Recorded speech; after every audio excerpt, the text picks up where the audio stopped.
Hello everyone, welcome to my channel. Like, share, and subscribe, and let's begin the story. Right as I had finally memorized and grown accustomed to the noises each step my mother and father make in our home. The night sky had decided to come forth, and the scorching sun took its ray of light and heat to slumber, and so did we. I go in my room and turn the lights off. As I was coming closer to my bed, the sound of me, my mother, and father's footsteps could be heard echoing across the house. We all had gone to sleep. It was 3 a.m. That is the time when I woke up to a strange, loud noise, followed by the sound of footsteps. Petrified and half awake, I stayed in bed, hiding under the sheets, ears open to hear any sound that was coming from downstairs. That is, when I realized those were not the footsteps of anyone I know. Realization hit me, followed by fear, and a chilling feeling that gave me the shivers. I could hear him, or her. You can't really tell who or what it was. All you could hear was its footsteps, and that it isn't mom nor dad. Knock, knock. My eyes open wide. I am now wide awake, taking a peek from under my sheet. The sound of knocking is at my door, but who could it be? Even though the room was dark, it was almost as if you could even see the door trembling with each knock. Knock, knock. That thing behind the door kept knocking. Me, as I am wide awake now, cowering in fear under my sheets, couldn't even move to answer the door. And to be honest, even if I could, I don't think I'd have the courage to. I could feel my heart sinking, my lungs breathing heavily as fear began seeping into me. Knock, knock. The thing was persistent. Then I look at the time. It was an old clock that has always been in my room ever since we moved in. 3:05 a.m. I look in shock. Only 5 minutes have passed. How can this be? Knock, knock. Driven by shock and frustration, I decide to accept my fate. The paralyzing fear had calmed down, still shivering from the unknown that was waiting for me behind that door. Knock, knock. I hop out of bed, wearing my pajamas. Yes, those pajamas my mom and dad bought me a couple of weeks ago. I was wondering if this is the end for me. Will I ever wear those pajamas again? My hand, cold as ice due to loss of blood circulation in my hand, reaching out for the door handle. The cold breeze in the room from the open window I forgot to close before I went to sleep. My eyes drifting everywhere, wondering what to do. I opened the door, and there it was. A dark, humanoid figure. I was rather young, so at the time I thought it was my dad, since it looked like a man, in his 30s. Foolish little me felt a sense of relief, and at the same time, curiosity. Why could I not tell it was my dad? Why is he just standing there, in the darkness? Many questions, many possible answers. But one thing was clear.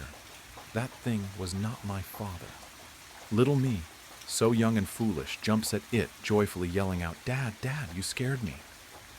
Alas, the thing did not respond. Instead, all I could feel was its cold body. It almost didn't even feel like a body, as it was not human. More like a manifestation. A pretender. There was no heartbeat, no breathing. Actually, it did breathe. But its lungs didn't move. It was as if looking at a deaf person who could breathe and move.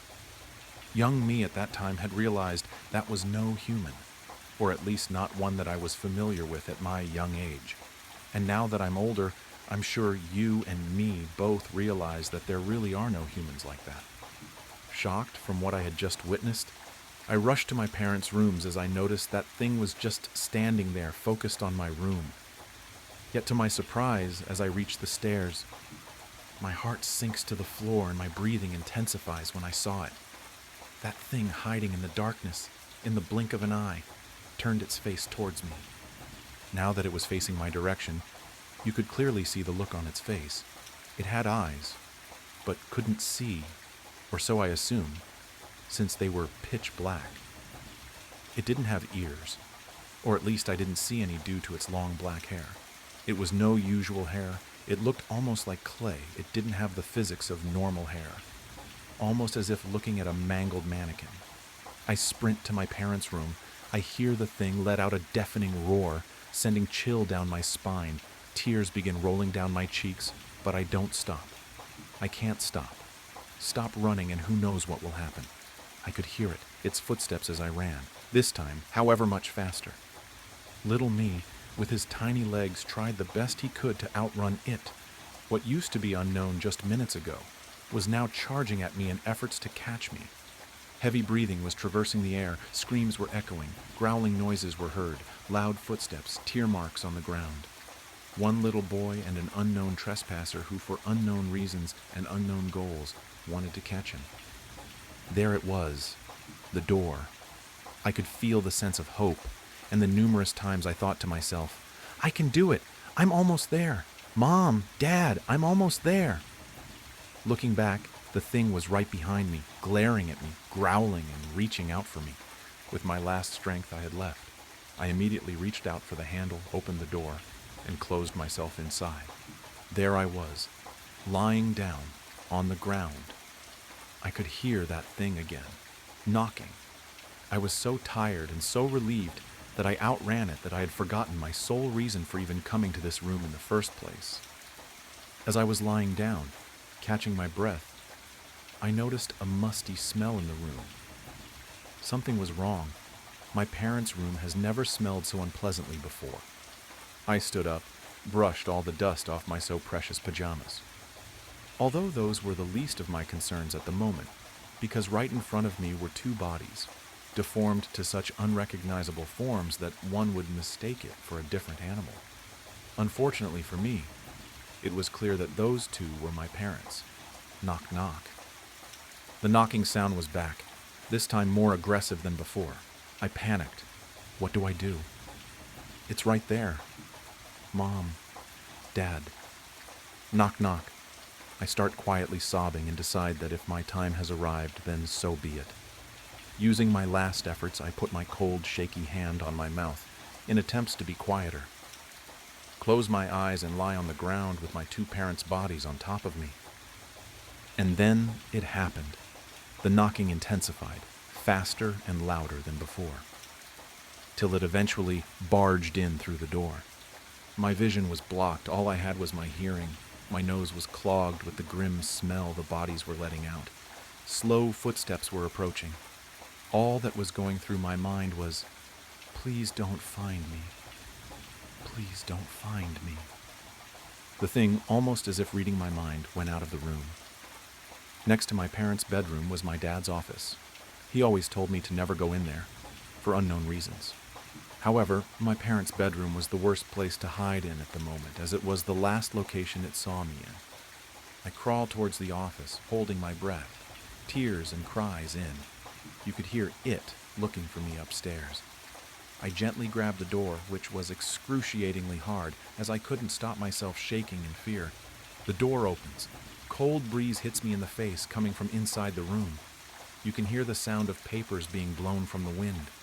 I go inside and use my little strength to push some old small couch to the door, in hopes to somehow block it from entering. Although we all know that would never work with a small couch like that. On my dad's desk, you could see his laptop, papers, the pen he was always writing with whenever I used to come here to tell him that Mom's calling us for dinner. I miss my parents so much. I say, I have to make it out of here. I was very young. You would probably suggest to use the laptop to call for help, but we can't just assume I know the password. At the far right corner, I glimpsed a landline phone, the ones that nowadays would be called ancient. I probably got the emergency number wrong a couple of times due to panicking and being unable to keep my thoughts straight.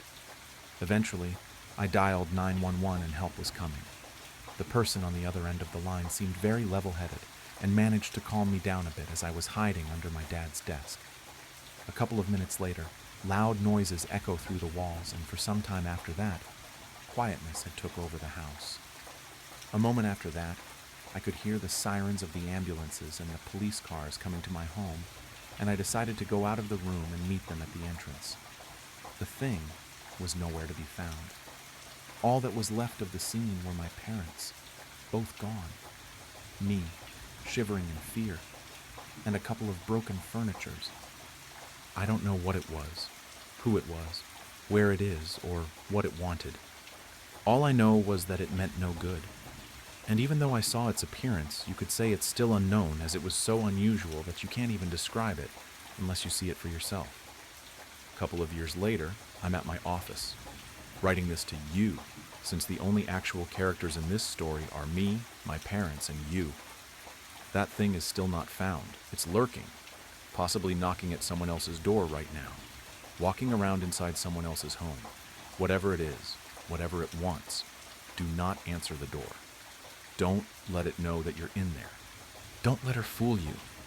I tilted my head as I read my mother's strange text. There was no context in a previous conversation or build-up to warrant the strange, cryptic message. I hadn't texted my mother in a few hours, and even then, it was to remind her to pick up dog food on her way home from church that night. "Who are we talking about?" I replied and waited. Nothing. My dog Lucy suddenly lifted her head before letting out a series of loud barks as she ran towards the front door. The unexpected loud noise caused me to jump in my seat. My dog stared at the door and barked intensely. The door's window looked obscured by the darkness of the night outside, like an inky veil hiding whatever was making my dog nervous just behind it. I slid off my gaming headphones and began approaching the door. As I stepped down the hallway towards the door, I felt a strange unease as I looked at the doorknob, unlocked. We always lock our doors once the sun sets, but with my parents gone and myself distracted by my game, the thought of doing so had escaped my mind. As I reached the door, I quickly moved my hand and locked it before flipping on the porch light. The curtain of darkness was pulled back to reveal an empty porch. I scanned what little of the yard I could see through the window, looking for any sign of movement in the darkness, but there was none. I shooshed my dog, assuming she was alerting over a bad dream or a reflection she saw in the window. She stopped barking, but remained alert, staring at the door with perked ears. I went around the house, locking the other two entrances before sitting back down on the couch. I took out my phone and looked down at my mother's message again. "Don't let her fool you." I clicked the call button. At this point, I was wondering if she had meant to send the message to someone else. If she hadn't, though, I wanted to know who the message was talking about and how they were trying to fool me. The phone rang a few times before going to voicemail. Lucy came over and sat down next to me, looking around the room with great unease. "What's gotten into you?" I said as I reached down and patted her head. Without warning, Lucy lurched to her feet and began barking intensely at the back door now. Startled, I tried calming her, but she refused to be pulled away or settled. "There is nothing out there," I said, as I ran my hand over the hackles across her back, her barking refusing to stop. I stepped to the door and pulled the string that opened the faux blinds that obscured the window. See, no one is there. I flipped on the light to the back porch to get a better view. As the light illuminated the porch, that was when I saw it on the door, something that was unnoticeable without the light from outside. A small round patch of fresh condensation on the outside of the window. I looked closer, not understanding at first what I was looking at or the implication it brought. I stepped back as the realization hit me like a ton of bricks. Something was just standing right outside my door. I jumped as I felt my phone buzz in my pocket. Taking it out, I could see a new text from my mother. "I need your help. I'll be home soon." I quickly began typing out a reply. "Mom, something weird is going on here. I think someone is walking around the house." After sending the message, I remembered the cameras my parents had installed on the four corners of the house. I figured if someone was sneaking around and looking for a way to break in, they would show up on the camera. The app buffered for a few seconds before opening to the live camera view. I sat surprised as I looked at the screen. 3 of the 4 cameras were offline. Confused, I opened the motion recording section of the app. Think perhaps the cameras caught something before going offline. Nothing. There wasn't a single recording on the app. It was as though all the footage had been deleted and the recording feature turned off. An even more eerie feeling began to creep over me. I gasped as I backed out to the live camera page. The last camera was now offline. I opened the phone app and hovered my thumb over the keypad, about to dial 911. It could be nothing. Just a dog acting strange, a random server issue with the cameras, and weird airflow causing the wet spot on the window. But I wasn't willing to take that kind of chance. If there was someone out there, then I needed someone here. I had just finished typing in the 3 numbers when a sharp series of knocks rang out from my front door. My heart sank and I flinched as Lucy ran back to the front door, letting out a new flurry of her aggressive barks. I stepped into the hallway and stared at the door. I could see the faint silhouette of a person standing on the porch, but any details were swallowed up by the darkness of the night. As I stared at the figure, I heard a voice coming through the door. "Sweetheart, it's me. Come open the door." The voice sounded familiar, but completely new at the same time. "Who's there?" I called out, taking a few steps down the hallway. "It's your mom, silly. I forgot my keys when I left for the store. I need you to open the door so I can get started on dinner." A cold chill ran down my spine. My mother has a unique voice. Whoever was standing on the other side of the door was trying to replicate it. Certain parts of the cadence were spot on, but little things just felt wrong. "My mother is at church," I called out. "I don't know who you are, but you need to leave now before I call the police." A thick silence filled the air as I waited for a response. "I picked up some cosmic brownies at the store. I know they are your favorite. Please come open the door for me." I don't know what disturbed me more in that moment, the way she ignored my threat and kept up the charade, or the fact that she knew my favorite snack. "I'm calling the police. You need to get—" Thud. The woman stepped up to the door and slammed her fist against it. I could see her better now. The light from inside the house shone through the window and illuminated her rage-filled eyes. Lucy barked more aggressively at the better view of the woman. Lucy was always standoffish to strangers, but the way that was acting was way more aggressive than I had ever seen her before. "You will open this door this instant!" she yelled, still trying to imitate my mother's voice. "I am your mother, and you will do as you're told." As I looked at the woman, a new sense of dread passed over me. The woman was not my mother, but she looked like her. She wore the same hairstyle, her head shape and nose looked the same. She was even wearing an outfit I could have sworn I had seen my own mother wear before. But she wasn't my mother. There were small details. Different ears, eyes slightly too far apart. The woman looked as though her and my mom could do the doppelganger trend together. At a passing glance, you might mistake the two, but I knew my mother. This wasn't her. I hit the call button on my phone and placed it to my ear as I stepped back further from the door, the quiet ringing sound music to my ears. "I'm calling the police now!" I yelled. "Get out of here!" Thud. Thud. The woman's fist slammed against the window of the door. "Open the damn door!" she screamed, no longer hiding behind the imitation. "You will listen to your mother, or I'll give you a reason to be afraid." The 911 operator picked up and asked me what the emergency was, her calm, questioning voice feeling inappropriate given the fear I was feeling in that moment. I quickly recited my address as the woman at the door began pounding on the door harder, screaming vile obscenities between calm moments where she would plead for me to open the door in a now shattered impression of the woman that raised me. "Please hurry," I pleaded. "She is really trying to get in now." Crack. My heart sank as I saw a small crack form around the woman's hand as it slammed against the door.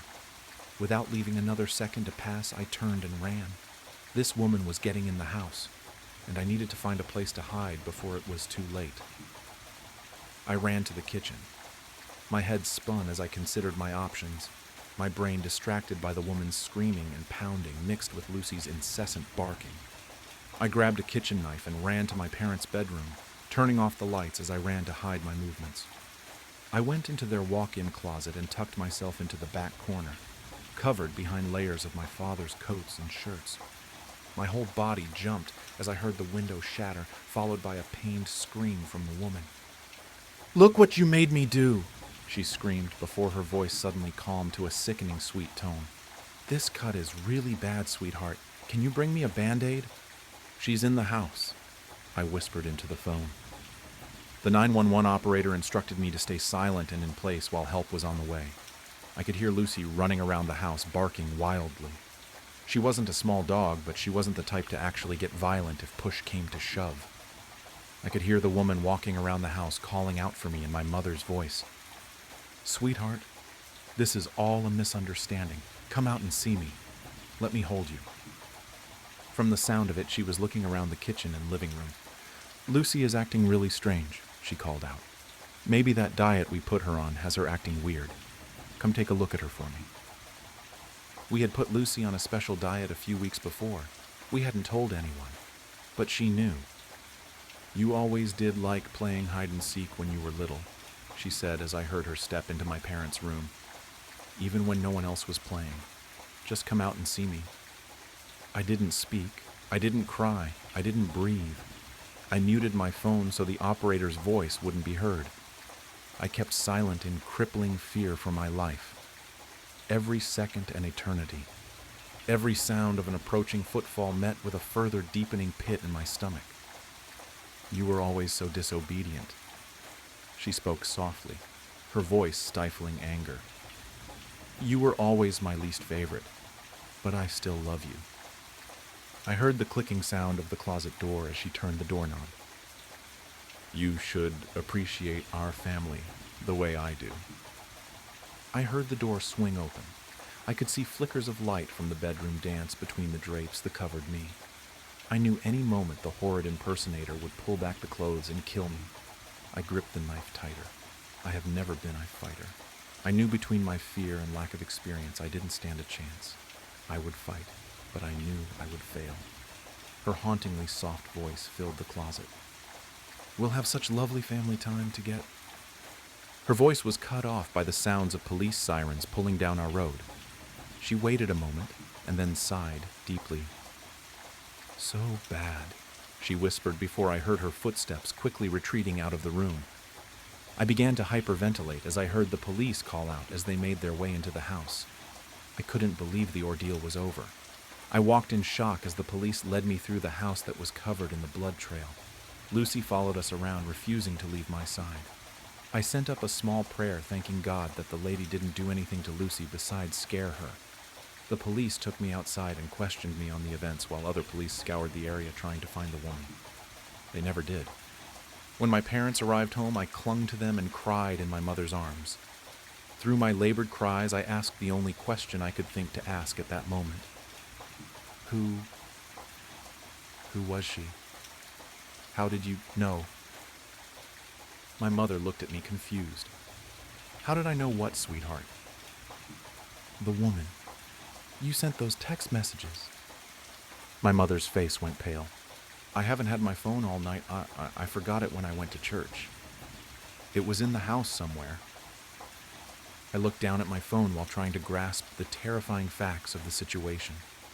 The woman had been in the house at some point without me even knowing it. Suddenly my phone vibrated in my hand. A Facebook notification. My mother had tagged me in something. I opened the notification from my phone to take me to a small, simple post only a few seconds old. It was 2 pictures. The first was a family photo we had taken a few years ago when we went on vacation to Disney World. The second photo was a photo of me, standing at the front door, looking out the window. Above the photos was a small line of text that simply read, "I love my family." The world exploded in a shower of glass and screaming metal. One moment I was driving, the wipers fighting a losing battle against the torrential rain, blurring the already indistinct highway markers. The next, there was a deafening roar, a bone-jarring impact that stole the breath from my lungs, and then silence. An unnerving, absolute silence that should have been filled with the shriek of tearing metal, the shattering of glass, the pained cries of the injured. But there was nothing. Only a suffocating stillness, broken only by the rhythmic thump of my own pulse, a frantic drum against the sudden, unsettling quiet. My head throbbed, a dull ache that pulsed in time with the frantic beating of my heart. I tried to move, to assess the damage, but my limbs felt heavy, unresponsive. Slowly, tentatively, I opened my eyes. The interior of the car was a mangled mess. Twisted metal clawed at the darkness. Shards of glass glittered like malevolent stars scattered across the crushed dashboard. Rain poured in through gaping holes in the roof, slicking the already sodden fabric of my seat. The air smelled metallic, acrid, like blood and burning rubber. Yet I felt nothing. No searing pain, no broken bones, not even a scratch. It was utterly surreal. I should be bleeding, screaming, possibly unconscious. Instead, I was remarkably intact, sitting amidst the wreckage of a catastrophic accident, experiencing only a dull throbbing in my head and a rising tide of disorientation. The silence was the most unsettling aspect.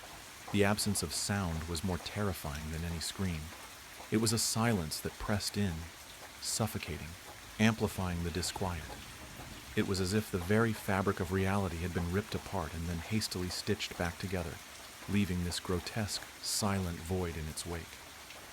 I pushed against the wreckage, forcing myself to sit up. My body ached, but the pain was negligible, a dull pressure that didn't match the severity of the crash. I looked around. The highway stretched before me, a dark, rain-slicked ribbon winding into the night. There were no lights, no other cars, just the relentless downpour and the crushing weight of the silence. I was utterly alone, isolated in the heart of this metal tomb, surrounded by the wreckage of what should have been a fatal accident. A terrifying, perfect solitude. Fear, cold and sharp, began to claw its way into my consciousness. This wasn't right. It wasn't supposed to be like this. Accidents like this resulted in casualties, injuries, chaos, and noise. Yet here I was, miraculously unharmed, adrift in a sea of silent destruction. The incongruity of it all was deeply unsettling. The dissonance between the catastrophic reality of the mangled car and my own unscathed body, a gaping chasm that threatened to swallow me whole. A feeling of unreality, of profound wrongness, settled over me like a shroud. The rain continued to fall, washing over the wreckage, blurring the already indistinct shapes around me. I tried to focus on the details, to ground myself in the reality of the situation, but the silence persisted, a constant, ominous presence that heightened the sense of unreality. It was like a suffocating blanket, muffling everything, even my own thoughts. The world felt strangely muted, as if I were watching a scene unfold from behind a thick sheet of glass. Or perhaps I was already behind that glass, separated from the world by a silent, impenetrable barrier. I eventually managed to clamber out of the crushed vehicle, the metal groaning in protest under my touch. The rain continued its relentless assault, plastering my clothes to my body, soaking me to the bone. The ground beneath my feet was a mixture of mud and broken glass. Each step I took sent a shiver down my spine, a visceral reminder of the horrific event that should have left me shattered. Yet here I was, eerily intact. As I stumbled away from the wreckage, I caught a glimpse of myself in the reflection of a shattered car window. My face was pale, drawn, etched with the shock of the near-death experience. But there were no cuts, no bruises, no blood, not even a single scratch. My skin was flawlessly smooth, unblemished, a stark contrast to the brutal reality of the scene surrounding me. The realization slammed into me with the force of a physical blow. Something was deeply, horribly wrong. More than wrong. Impossible. This wasn't just an accident. It was something else. Something far more sinister. Something beyond comprehension. The implications hung in the air, heavy and suffocating, and my heart began to pound in my chest once more. This time not with the shock of the impact, but with a terrifying sense of impending doom. The silence remained, a constant, chilling companion, a stark testament to the unsettling and impossible nature of my survival. The rain continued to fall, a bleak and unforgiving curtain drawn over the unfolding horror. The rain had stopped, leaving behind a world washed clean, sterile almost, a stark contrast to the chaos I had just escaped. The silence, however, remained, a heavy, oppressive blanket stifling any lingering hope of normalcy. I ran a hand over my cheek, expecting the rough scrape of gravel against my skin, the sting of a fresh wound. My fingers encountered only smooth, flawless skin. The memory of the searing pain, the impact, the feeling of being crushed, all impossibly vivid, were juxtaposed against the cold, unblemished reality of my own body. Where were the abrasions, the cuts, the bruises that should have been decorating my skin like grotesque tattoos? There were none. My skin was flawless, an unsettling testament to something beyond explanation. Panic, raw and visceral, threatened to overwhelm me. I examined my arms, my legs, every inch of my body, searching for some physical sign, some evidence to confirm the horrific reality of the accident. But my skin remained strangely pristine, untouched by the carnage I had just survived. It was as if the accident had happened to someone else, a spectral twin, leaving me untouched, an anomaly, a ghost in my own life. The thought twisted in my gut, icy and sharp, a constant reminder of the impossible truth. The rational part of my brain screamed for an explanation. Maybe it was shock. Maybe the rain had washed away any superficial injuries. Maybe I was hallucinating. But the mangled wreckage of the car, the persistent silence, the chilling absence of any physical trauma, all these facts contradicted the possibility of hallucination. This wasn't a dream. This was an impossible reality, a nightmarish paradox that defied all logic. And the silence. Oh, the silence. It was the most terrifying aspect, a constant, chilling presence that amplified every unsettling detail. The rising sun cast a pale, weak light on the scene, revealing the full extent of the devastation. The car was a twisted, mangled mess, a monument to destruction. Yet I stood beside it, unscathed, a living paradox in a world that didn't seem to acknowledge my existence. It was like a cruel joke, a dark comedy played out in the silent aftermath of a catastrophic event. The impossible silence gnawed at my sanity, a constant reminder of my improbable survival. I stumbled towards the nearest road, hoping to find help, to have someone confirm the reality of my situation, or perhaps to help me understand its absurdity. The road was deserted, the emptiness mirrored by the desolate landscape. The world was mute, watching me with a silent, unnerving gaze. Hours have passed, and there was still nothing, or so I thought. As I walked towards town, I could have sworn that I was seeing someone following me, someone that was just always out of my eyes, even outside of my peripherals. "Show yourself!" I began yelling out, but it seems that maybe I jumped the gun. I continued on my long journey back home, still without passing a single soul. I finally made it back home, but things seemed wrong. I saw my wife, and she was crying. She was sitting down on the couch wiping tears as she was on the phone, and without a moment of hesitation she took off in a hurry. I could not figure out why, though, but there was no use following her on foot, so I just waited. I waited, and waited for hours, watching television and browsing the web until the door opened and my wife came in. But someone was behind her, wrapped up with bandages. I was staring until I finally realized who it was behind my wife. I was looking at me. I don't even know how this is possible, but seeing my own face made me feel lightheaded. A wave of nausea hit me so hard I had to grip the wall before my legs gave out. My vision blurred as I steadied myself, but my eyes stayed locked on the scene unfolding before me. My wife guided me, or whatever it was, into our bedroom, gently laying him down. She stayed by his side for a while, smoothing the sheets, brushing the hair from my forehead, whispering things only meant for me. Then she left. That's when he turned his head. For the first time since the accident, he looked directly at me. My breath hitched as I saw my own reflection in his darkening eyes.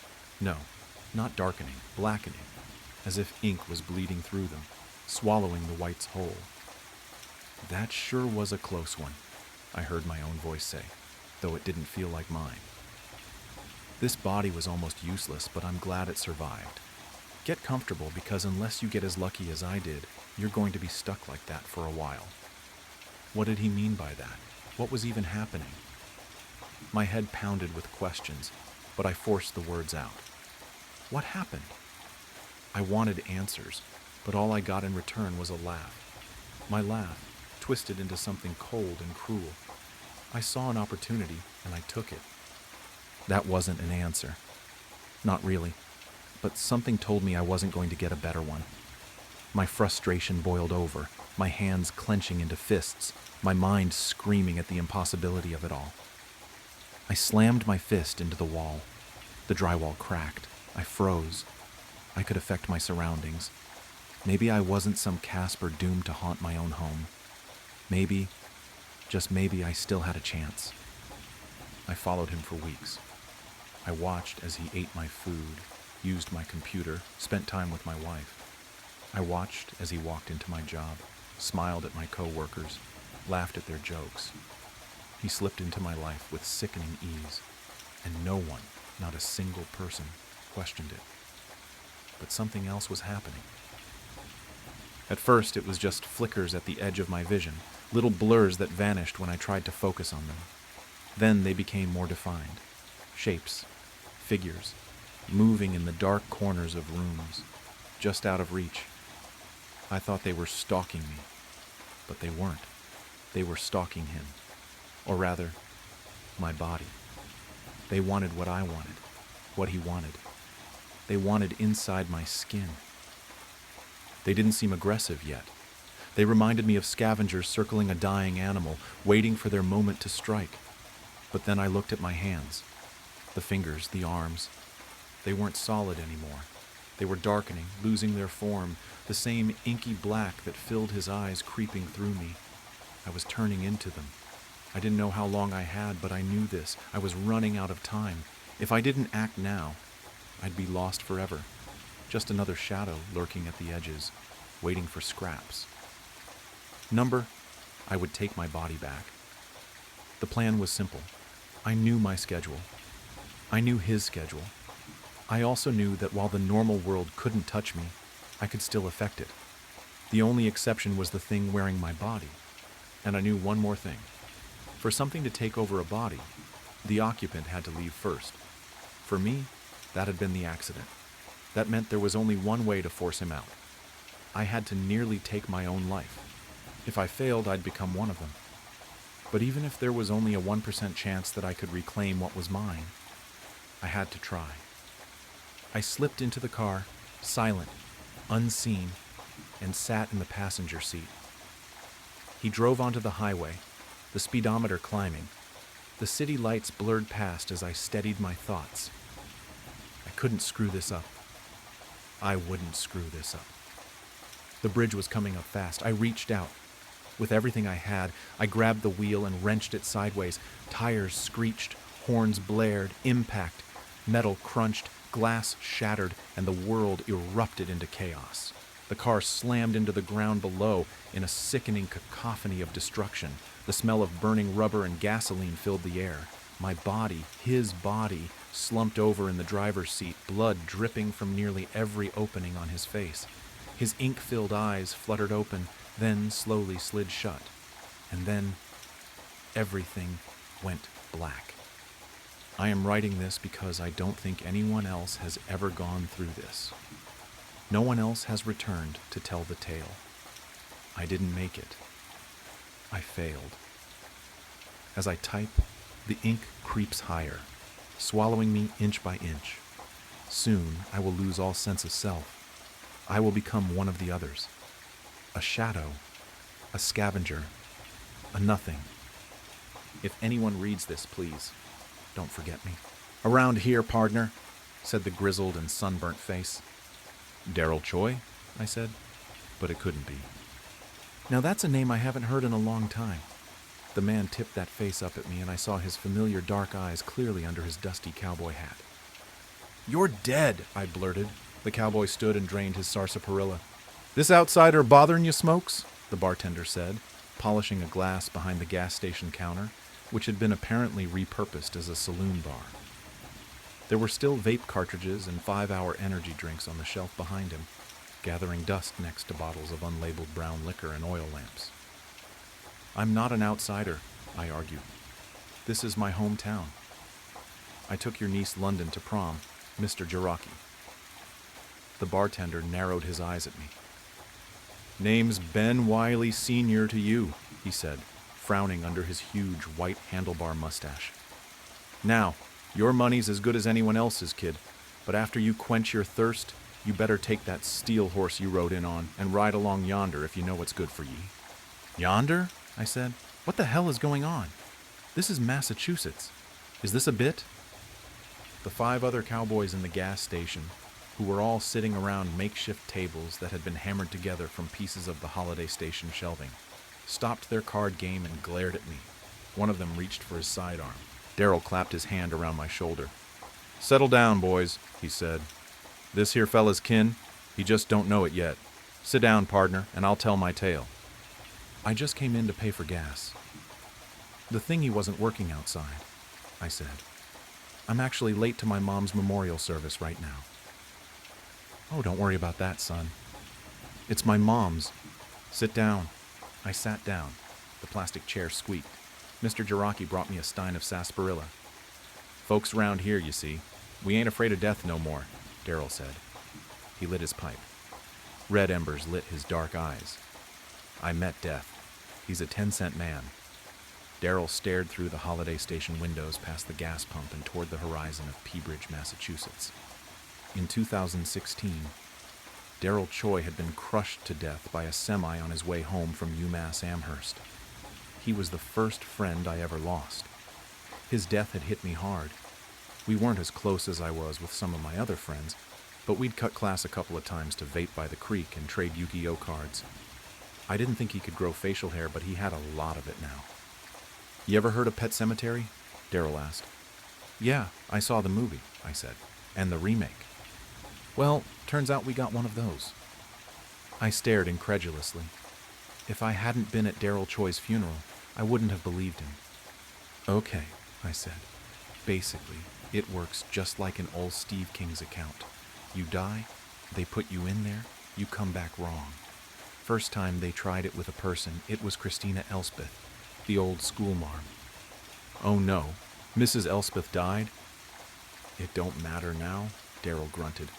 "Listen, they put the schoolmarm in the cemetery, and the next day she was crawling back all full of murderous rage and such, same as the dogs and cats and fish, but worse, spouting all kinds of vileness. So her husband shot her in the head."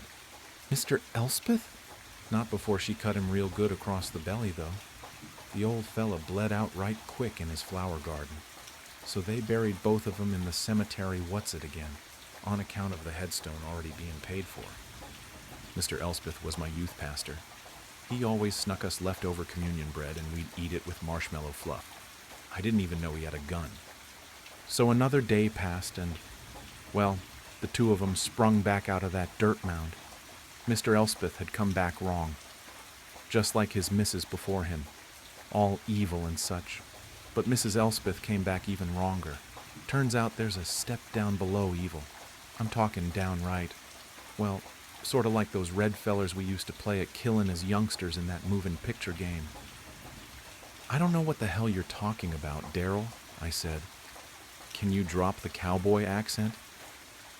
Darrell glared at me. "Folks call me Smokes these days," he said. "Smokes Barlow. Wilbur Lee Barlow if you're a lawman." "I'm not going to call you Wilbur Lee Barlow," I said. "Naw, you'll call me Smokes like everyone else," he replied smoothly. "Resident Evil?" I said. Huh? "The red zombies from Resident Evil. Is that what you were talking about earlier?" Smokes shrugged. "Anyhow, the 2 of them went on a killing spree round here, and I guess word got out about the cursed boneyard. Everyone and their mother, I mean the ones who survived, hoped maybe their kin would be the exception to the rule. So more and more bodies went in the mound, and each of them came out as evil as the last, except for Mrs. Elspeth, who came back worse for wear." "They put her back? Again?" "Well, see, the headstone had been paid for, so Mrs. Elspeth comes back and she's still spitting hell's worst curses and hankering for a stabbing, but now she's also sort of a mad scientist sort. So she breaks into the hospital and starts grafting people's limbs together." "Hang on. What the hell do you mean she's a mad scientist sort?" I said. "She was a music teacher?" "Well, see, that's what I'm trying to tell you. She's running around, hair all crazy, in a stolen lab coat, ranting and raving about man playing God and splicing DNA and such, creating humanity's next evolution and such. So eventually, the hospital staff knock her out and toss her back in the hole. Next time she came back, she was a 19th century venture capitalist named Montgomery Prescott III, who aimed to turn Peabridge into a factory town. Sorry, when did this all happen? Of course, by this time her husband was on his third resurrection too, so Prescott was a force to be reckoned with the power of science behind him. The two of them did a bang-up job whipping this place into shape, corralling all the zombies and throwing them in the hole, for science, and to see if they could monetize it. Prescott Mining and Scientific Enterprise unburied all the dead from the regular old graveyard and tossed them in the hole, myself included. Then when they came back, they put all those evil folks to work in the mines or in the lab. Now those mines were dangerous, of course, with all the coal dust and gas leaks. Prescott didn't give a damn about safety. A lot of folks died, but they'd just bring them back. A couple weeks in, though, and there were about 20 Montgomery Prescott III's and about 100 mad scientists running around, and it turns out Monty Prescott works for no man. Each of them enlisted a squad of mad scientists and started their own enterprise. Wasn't too long before they started assassinating the competition. At this point, we'd all just gotten used to throwing people in the hole. Turns out after Prescott, you come back as kind of a Dracula. Now, I won't go into all that business. You know Salem's Lot? No? Is that a gang? What about that there Catholic picture show up there on the Netflix, the one on the island, put together by that Irish feller, Michael something, O'Flanagan. Mike Flanagan? Midnight Mass? Smokes smiled. There you go. It was all pretty much like that. I looked around at the gas station. Other than the restructuring that had transformed it from a regular holiday gas station into a cowboy saloon, it looked like this place had been through waves of disasters. There were bullet holes all over the ceiling, a massive rusty brown stain that someone had tried to scrub out with lye on the linoleum, burn marks on the walls with strange curling imprints of what looked like vines and needles. I'm guessing that everyone as vampires didn't last long, I said. It just ain't sustainable. Smokes shook his head. Vampires always think it's a smart idea to make everyone vampires, but see, it just don't work out. What do they eat? Turns out they don't. They starve. Then it's back in the hole. So things carried on like that for a while. At a certain point, we were just chucking people in there to see if there was an end point. How far this thing goes.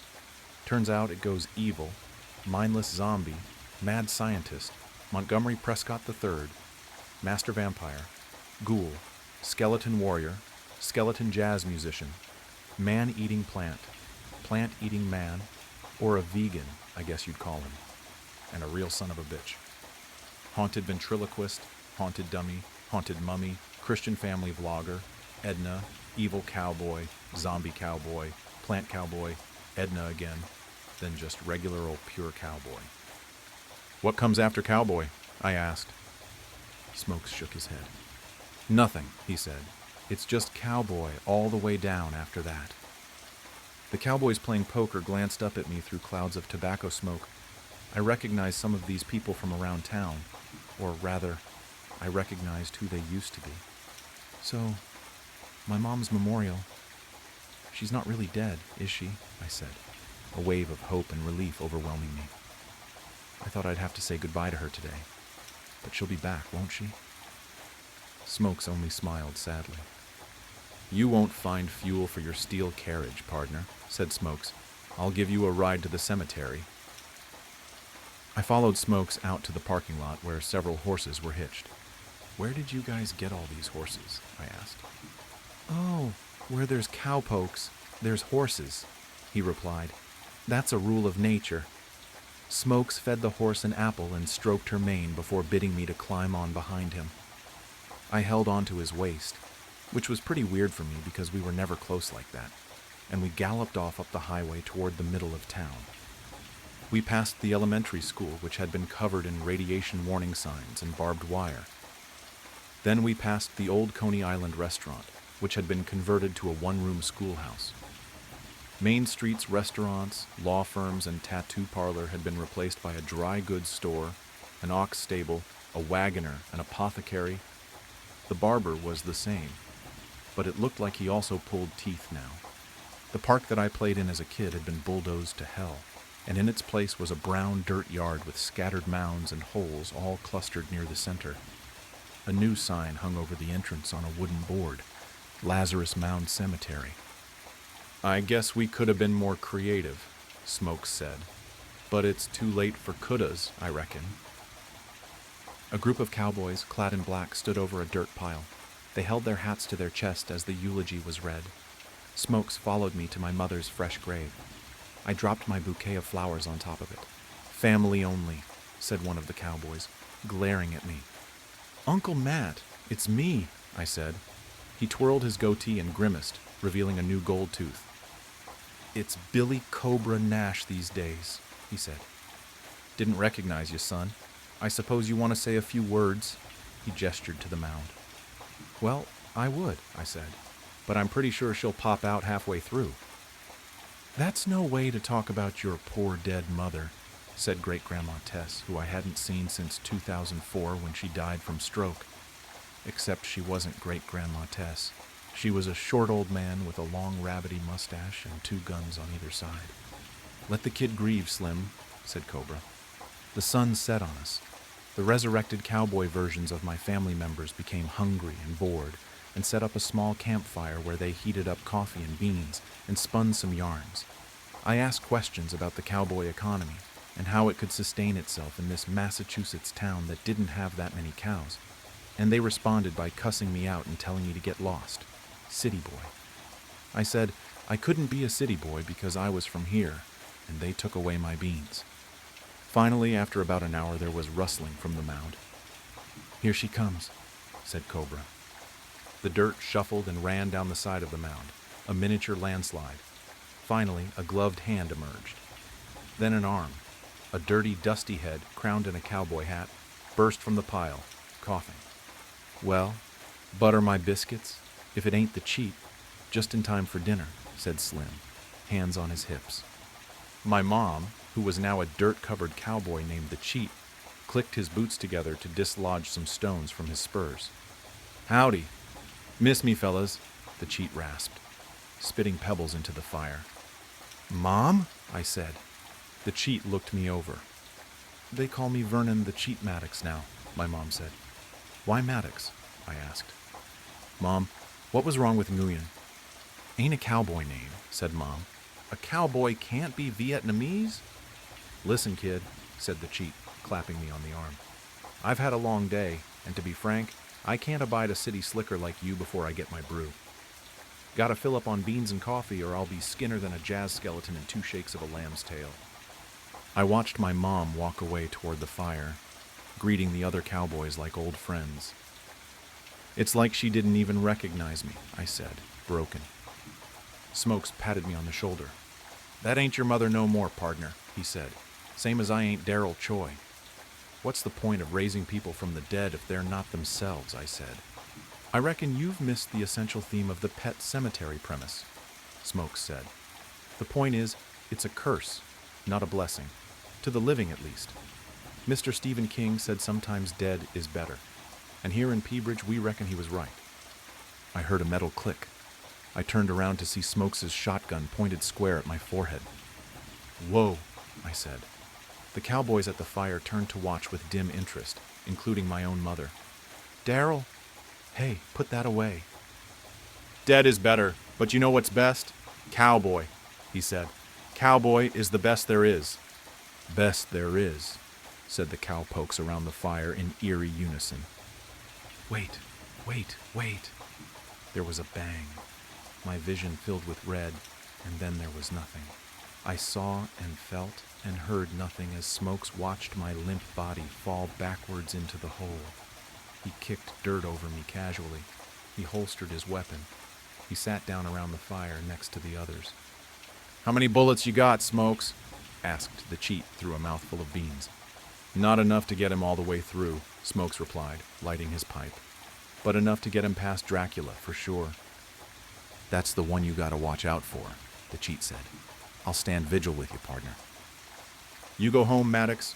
Wash that dust off. Tend to your herd. Be on the lookout for Edna, word is. She's still at large in places, Smokes said. She'll come around, said Slim. They always do. The campfire's embers rose up to the cloudy, dark sky. Smokes leaned back and tipped his hat low over his eyes. This town's got room for plenty more cowboys, he said. Around the fire, a dozen pairs of black, gleaming eyes turned toward the Lazarus Mound, waiting. Until very recently, I was a project manager for the Department of External Intelligence, a government organization tasked with probing the boundaries of human consciousness and unraveling mysteries beyond the paranormal. The things I have witnessed far exceed our expectations of the universe and shouldn't remain hidden, even if the truth is horrific. If you are reading this, I am so sorry for what is to come. When I was younger, my parents pushed me hard for good grades. Giving me the life they never had seemed to be their only duty, even if it meant that my childhood suffered. And I gave them what they wanted: the best marks in school, the hope of a successful career, and lots of money. Unfortunately, nobody, not even my cruel father, could have predicted that I would end up working for a secret branch of the government, one whose sole duty is uncovering facts that the mortal mind can barely comprehend. I started as a data analyst, but the executives soon realized that my skills could be better used elsewhere. It took just a few tests for me to be introduced to the psychical experiment sector, aimed at identifying uses for psychic phenomena. I was deemed to have special abilities and was told I could tap into a realm that few humans could. For a while, I was an agent for remote viewing. Essentially, my mind was used to spy on foreign nations. With some meditative steps, I was able to visualize complex environments and assist our army in pinpointing the locations of enemy bases. Was this ethical? I don't know, but it provided me with a sense of accomplishment, so I continued to do it. The more important I became in my job, the more I had to hide from my family and friends. My parents died thinking I was a pencil pusher for the government, and the few relationships I've had have remained short due to my secret life. The longer I've stayed with the department, the more information I have been given. But it was only once I became appointed as a project manager that I learned details that, if leaked, would change the world forever. I'm sure you have noticed the increased sightings of UFOs, or UAPs, in recent years. Their frequency has been at the center of my new position in the department. You see, these aren't vehicles piloted by little green men, they are beings themselves. Classified internally as seraphs, these entities have been visiting us for centuries. The Bible called them angels. The Quran named them malaika. But they are the same things that have been seen in the sky of every continent on Earth. I was told that they didn't know where they came from, or why they had visited us. Sadly, for them, I have a unique intuition, and knew that was a lie. I had spent many hours in the office after hours, dissecting classified documents and logging into computers above my access level.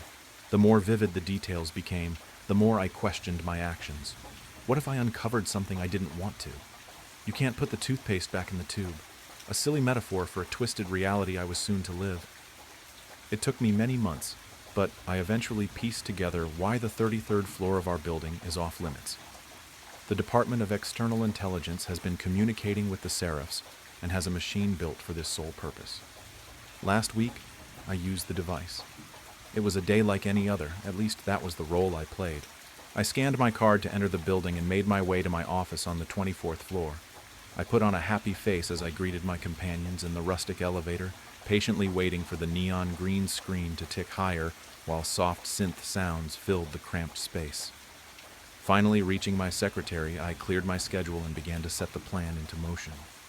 I couldn't take the elevator to my destination. The buttons skipped straight from 32 to 34. However, I did learn that a maintenance ladder runs up the building's spine. Applying some remote viewing techniques, I discovered an access hatch on floor 28 behind some servers. This was all I could gain as the department recently installed consciousness dampeners, blurring my external vision. Getting to the server room was easy, and it took but a small distraction to enter the hatch as I began climbing the maintenance ladder.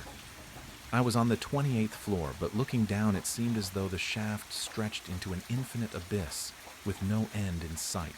The department was unlike any other building, with winding corridors and frequent cases of spectral appearances. A ladder stretching to an impossible darkness seemed on brand. Entering the 33rd floor took some time, but with some minor effort, I was in the sector that only executives had access to. Standing in what appeared to be a reception area, the silence of my new environment startled me. I expected a welcoming party, but was met with nobody at all. The department's building was informally named the Monolith, due to its brutalist design and tall concrete walls. The 33rd floor was no different, with a ceiling that stretched higher than one would have expected the facility to accommodate. The area I was in was adorned in a familiar old-school look featuring Persian carpets, homely lamps, and box computers. We were told that vintage technology offered better protection against hackers. I stood facing a door labeled Testing and Research. It seemed like the sign I needed, so I swiftly made my way through. Presented with a long corridor, I knew that my goal stood at the end. Walking past the many doors to my left and right, I saw what appeared to be ancient symbols. The sounds I heard from each of them were almost indescribable. Some seemed like soft moans, while others appeared to be painful screams. I have no idea what was being done in these rooms. The double wooden doors at the end of the corridor clashed with the concrete surrounding it, but I suppose this was another example of the department's unique style. Before I swung the doors open, I noticed the digital camera in the corner. I had surely been caught, so there was no time to waste. To say I was shocked by what I saw would be an understatement. I had expected a massive machine with tubes and towering screens. Instead, the room contained only a leather couch facing a bulky CRT TV perched on a wooden stand. There was nothing else. No furniture, no monitoring equipment, just an outdated entertainment setup in a cold concrete space. I edged closer and saw a remote resting on the couch. Surprisingly, there were no numbers, and the only button was a round red one for power. I had come this far, so I did the only thing that made sense. I sat on the couch, pressing the button. Bursting alive, the ocean of static flooded my mind, and it became clear that this was the machine I was after. It's hard to describe, but I felt as though I entered a state where time had no meaning. That's when I realized I wasn't alone. A seraph was there with me. I could sense them. It didn't speak words, yet I understood what was being communicated. Closer to a feeling, information appeared in my mind as though I manifested it, but I knew it was foreign. It was as though the seraph spent a few moments within my skin. At first I asked my pre-planned questions. I wanted to know where it came from and why it was visiting Earth. I quickly learned that languages developed by humans are a prime illustration of our insignificance in the universe. This is the best way I can put it. If you think about a house, with every room being a planet, we can move from one room to another, a crude metaphor for space travel. If we are sitting in the living room, the seraphs have always been here, in a place that occupies the same space but in reverse, mirrored dimensions, two areas next to each other, but because they are back to back, one doesn't notice the other. The seraph told me that the reason that so many of them have decided to visit us is that they are partaking in a great harvest. They have made their way through many universes, and now it was our turn. Human souls hold special meaning in their existence, and it is only through our death that they can be harvested. Through it all, I had no fear. The seraph comforted me and guided me along each stage of the conversation. It whispered wise truths and made me feel as though my normal life had been but a dream compared to true reality. With my mind barely comprehending the secrets I had learnt, the TV zapped off, leaving a brief imprint of static as it slowly turned pitch black. I had been told too much, perhaps more than I wanted, and so I ran to the door. By the time I had reached the floor's hatch, 2 department officials were already there to arrest me. Their voices appeared calm, yet their grip on the concussion devices remained firm. They had a clear intent to take me down with whatever force was necessary. What happened next, I don't remember. It seems as though a few minutes were wiped from my memory. I recall putting my hands behind my head in surrender. When I came to, my hands gripped the jagged edge of a broken lamp, with corpses slumped at my feet. 2 dead bodies lay before me, mangled into a portrait of ripped flesh. I had to escape. I would surely be locked up for something I don't remember doing. Diving into the maintenance hatch, I flew down the ladder as quickly as I could, racing out of the building while trying to hide the blood on my clothes. I believe some people saw the stains, but they could have just as easily been staring at a madman running through a government facility. I am writing this message on a library computer. I dare not go home, as I will surely be found there. On the run for 7 days now, I don't know what is going to happen, but the world deserves to know the truth. Great pain and mass deaths are coming. I know this because the Seraph has continued to talk to me, giving me instructions for the coming months. I refused to die, and so I made a deal. I will help them. I will be a harvester in human form. In return, they will ensure that my soul remains eternal. My whole life I have been controlled by my father, by the department. But this pact was mine to make. For the first time in my life, I felt powerful. If you are reading this, I am so sorry for what is to come. Hold your loved ones tight and enjoy the time you have left. We will find you. You cannot hide forever. Returning from the Amazon was one of the most exhausting and exhilarating experiences of my life. That trip to South America had been the perfect escape from my suffocating routine as a rising attorney in the United States. After years of hard work, I'd secured a solid position at Marston and Associates. And with a recent promotion offer, life finally seemed to be heading in the right direction. But since I returned, something hasn't felt right. It began with a faint itch on my left arm just below the elbow. At first, I thought it was just a mosquito bite, inevitable after weeks in the Amazon rainforest. I didn't pay much attention to it. I applied some ointment, took an antihistamine, and carried on. But the itch wouldn't go away. 2 days later, it worsened. The small red spot on my arm started swelling, throbbing, as if something alive was inside. Every touch felt like fire burning beneath my skin. At the office, the situation became unbearable. I shifted constantly in my chair, unable to focus on anything but the desperate need to scratch. I clawed at my arm under the desk, trying to hide it, but it was no use. The fabric of my blouse rubbed against the irritated skin, amplifying the agony. "Elizabeth, are you okay?" Clara, a coworker, asked. "Just an allergy, nothing serious," I lied, forcing a smile. She raised an eyebrow, clearly skeptical, but didn't press further. I knew I was drawing attention. My boss, Mr. Marston, frequently walked past my desk, watching me out of the corner of his eye. I couldn't let this jeopardize my promotion, but the pain was becoming unbearable. When the workday finally ended, I rushed home. I closed the door to my apartment, dropped my bag, and went straight to the bathroom. I looked in the mirror and rolled up my sleeve. My heart froze. Where there had been a small red mark, there was now a dark swelling with a black, hardened center, like tree bark. The skin around it was cracked, oozing a yellowish liquid with a nauseating smell. It was as if my skin was rotting before my eyes.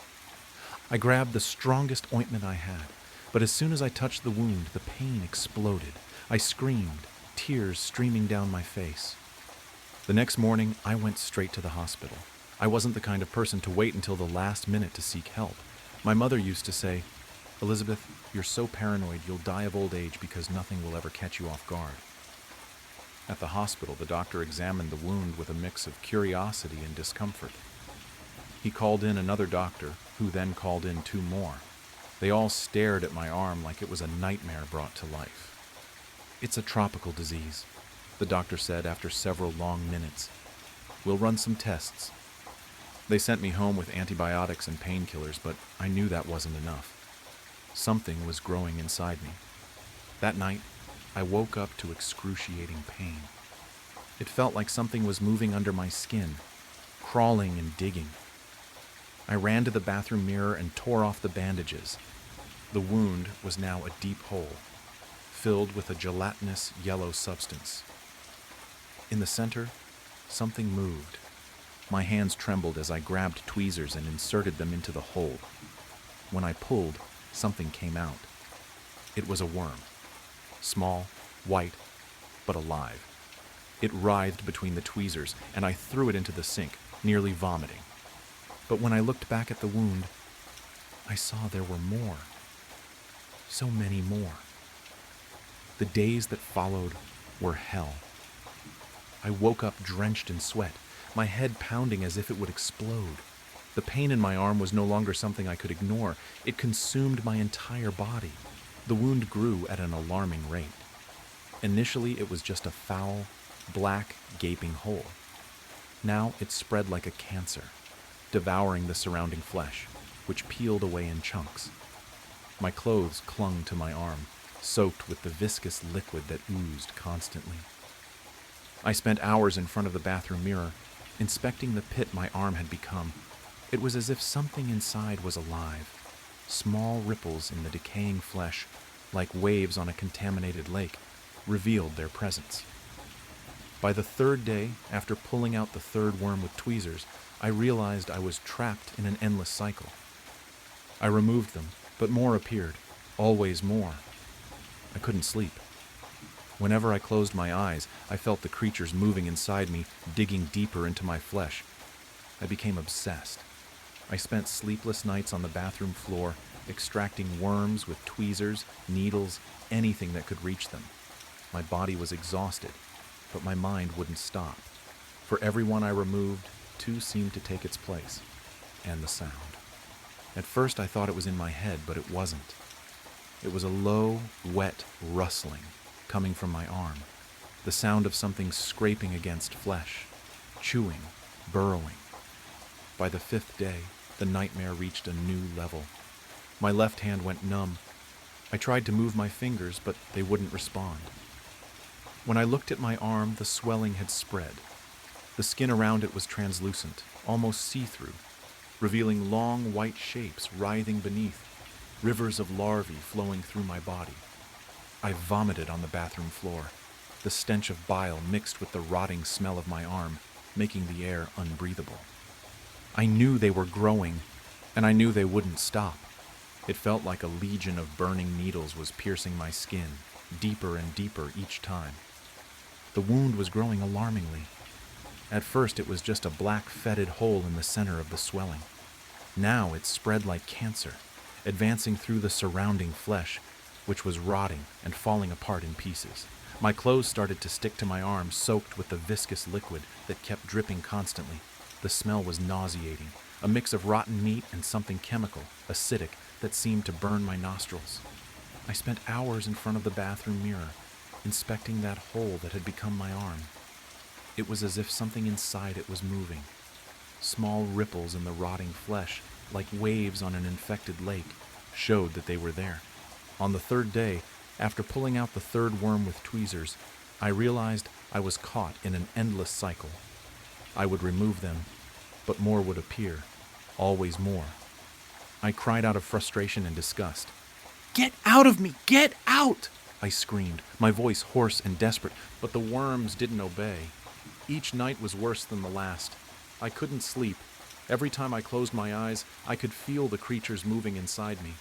The mere thought that they were digging through my flesh kept me awake. I became obsessed. I spent the night sitting on the bathroom floor, pulling out worms with tweezers, a needle, anything I could reach.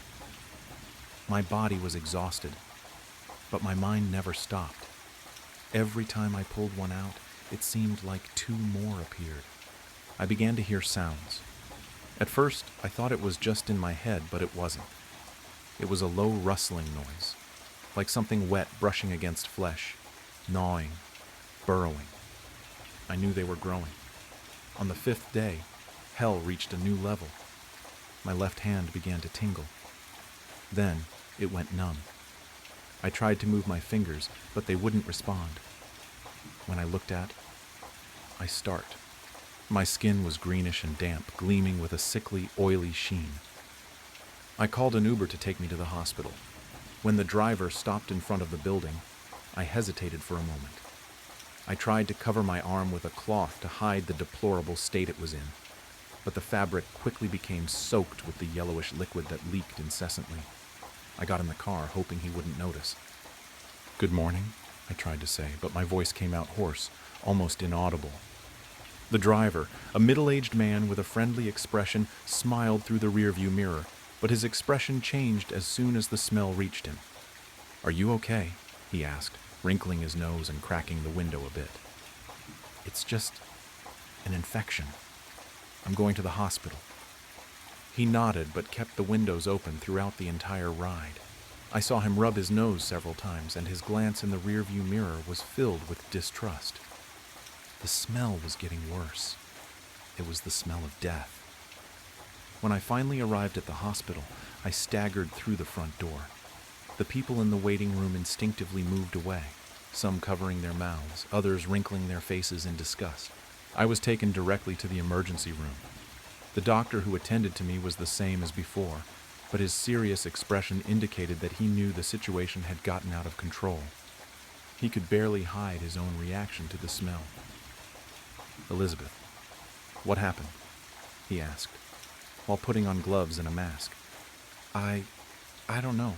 It's getting worse. It's growing." He looked at my arm, now practically unrecognizable. The wound had turned into a grotesque opening filled with necrotic flesh and viscous secretions. The center pulsed as if it had a life of its own, and the edges were covered in small worms crawling in and out, as if they were digging tunnels. It was as if they were digging tunnels. "We need to act immediately. This is no longer just an ordinary infection," he said, calling for other doctors. I was rushed into the operating room. The nurses' faces were a mix of professionalism and horror, as if they were trying not to think about what they were seeing. The room was cold, and the bright lights reflected off the metal surgical instruments. "We'll need to amputate the arm, Elizabeth," the doctor said, holding my healthy hand to try to comfort me. "There's no other option. It's spreading too quickly." I simply nodded. I no longer had the strength to protest. All I wanted was for it to stop. They sedated me partially, but I remained conscious enough to feel the first incision. When the scalpel cut into the flesh around the wound, a collective scream echoed through the room.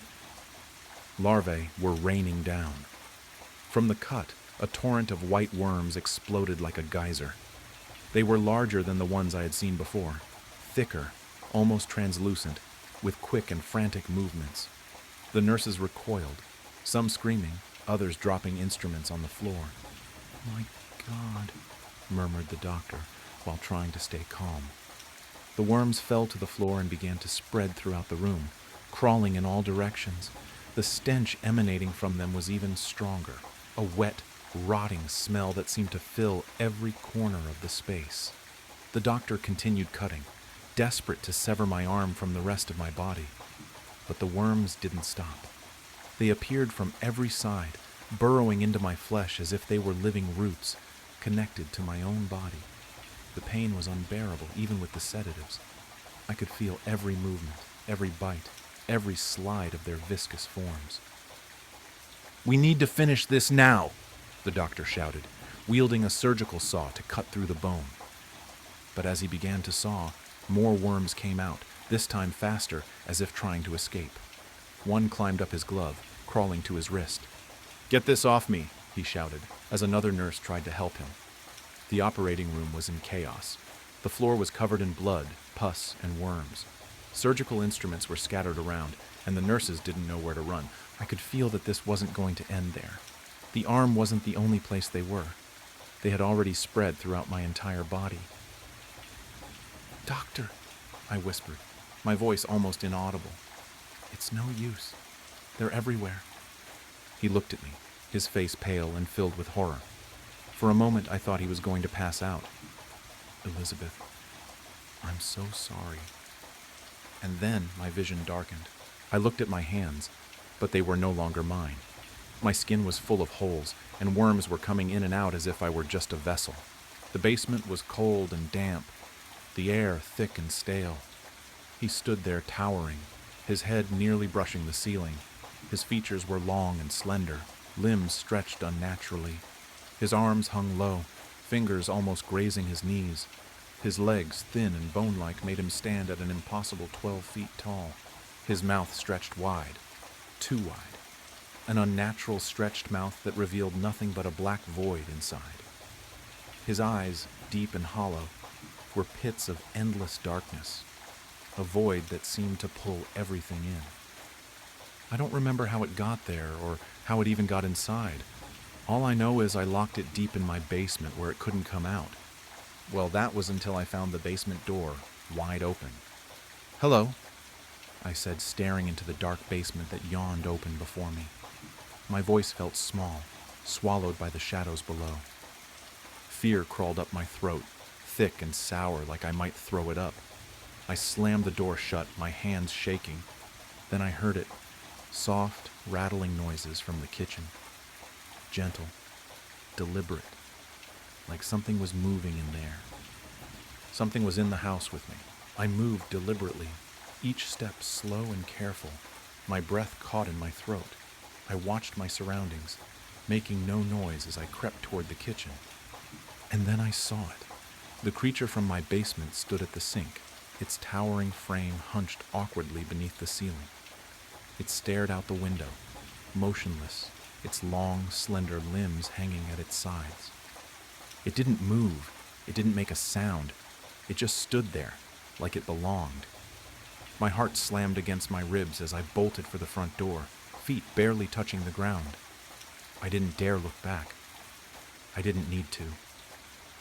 The roar came first, splitting the air like a thunderclap. It wasn't human. It wasn't animal. It was deep, raw and wrong, vibrating through my bones, rattling my teeth. My legs nearly gave out from the sound alone, but fear shoved me forward. I hit the door hard, bursting into the cold night air. My car was just ahead, parked in the driveway. My keys. I needed my keys. My hand dove into my pocket, fingers trembling as I fumbled them out. Behind me, the door exploded open with a splintering crack. Heavy, unnatural footsteps pounded against the ground, fast, too fast. I didn't have to see it to know it was coming. I could feel it closing the distance. I reached the car, yanked the door open, and threw myself inside.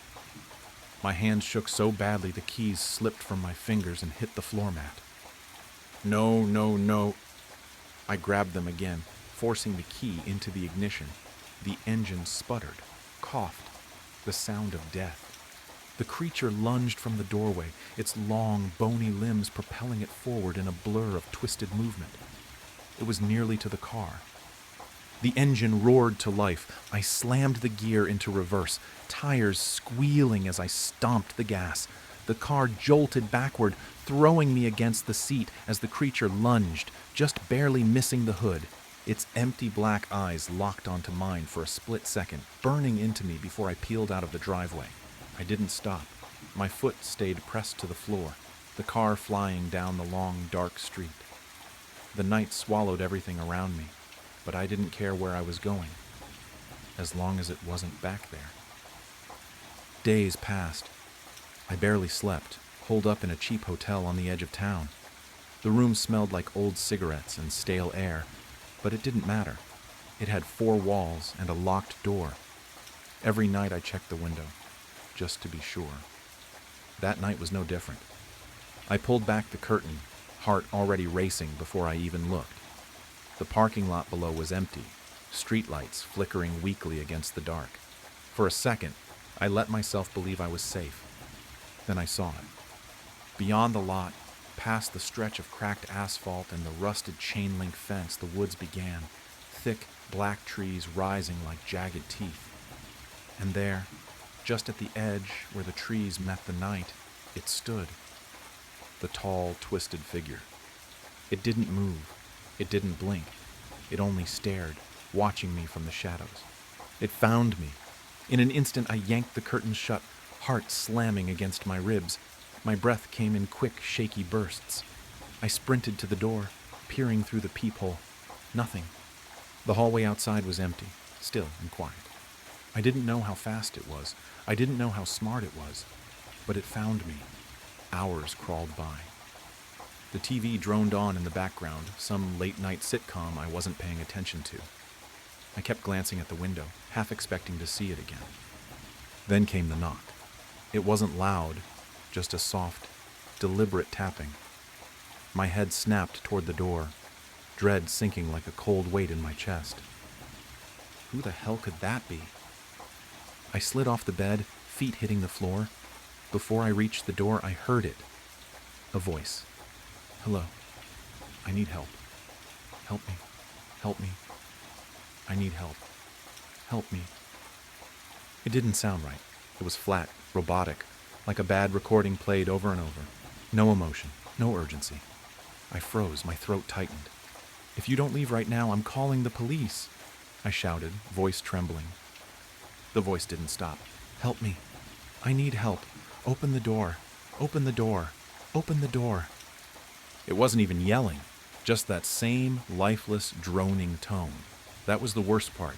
The calmness, like it wasn't asking, like it was telling. My hands fumbled for my phone. I dialed 911, fingers shaking so hard I almost hit the wrong numbers. The voice stopped. My stomach twisted. It was like it knew. The operator answered. I explained everything. The voice, the knocking, the thing in the woods. My words tumbled out fast, frantic. We'll send someone, they said, but it might take a few hours. A few hours. My heart sank. My hand shook so badly the phone nearly slipped from my ear. I didn't hang up. I didn't move. I just stared at the door, waiting. Out of fear, I asked, Could you just stay on the line until they come?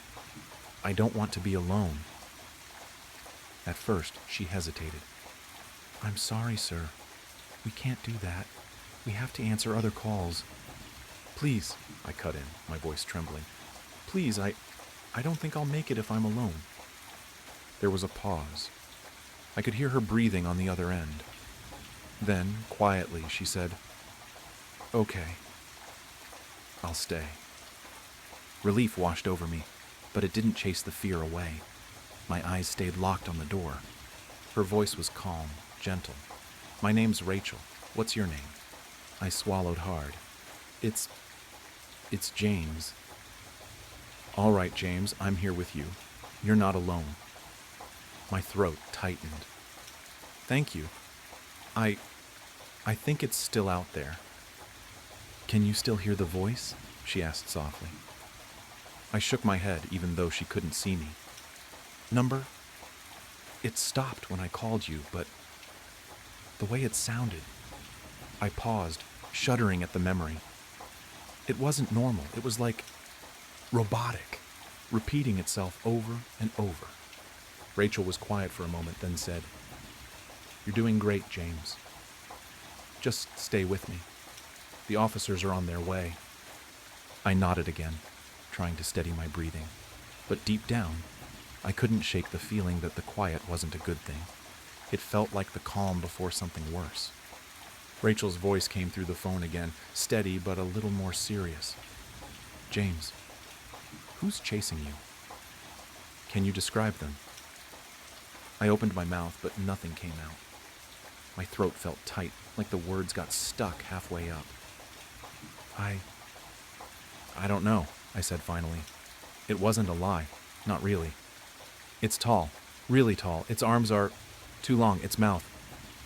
My voice trailed off. My mind replayed that black void, the hollow eyes. My stomach twisted. Too long? Rachel asked gently.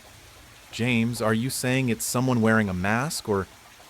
No, I cut in, my voice cracking. It's not a mask. It's not human. The line went quiet for a moment. I heard her breathe in. James, she said slowly, carefully. Are you sure? Could it be someone in a costume, maybe? Sometimes when we're scared, our minds... I know what I saw, I snapped, louder than I meant to. My voice echoed off the hotel walls, and I flinched at how desperate I sounded. Rachel didn't react. She stayed calm. Okay, I believe you. You're doing great, James. Just stay with me, all right? The officers are still on their way. My chest felt tight, like I couldn't get a full breath. My eyes stayed locked on the door. I couldn't tell her the truth, not all of it. If I said a monster crawled out of my basement and followed me to a hotel, they'd think I lost my mind. Maybe I had. But the thing outside, the voice, it wasn't in my head. It was real, and it wasn't gone. An hour passed in what felt like seconds.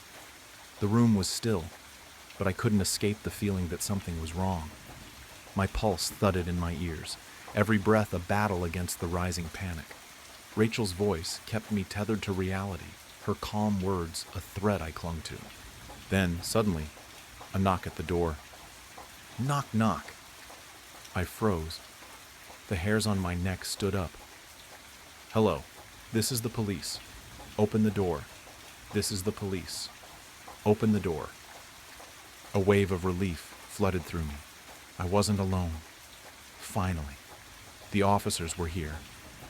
I rushed to the door, heart pounding in my chest. I glanced at my phone to make sure I hadn't missed anything, and there it was. The call still connected, Rachel's voice as steady as ever. James, stay calm. They're on their way. I could hear the muffled voice of the officer outside, repeating the same line.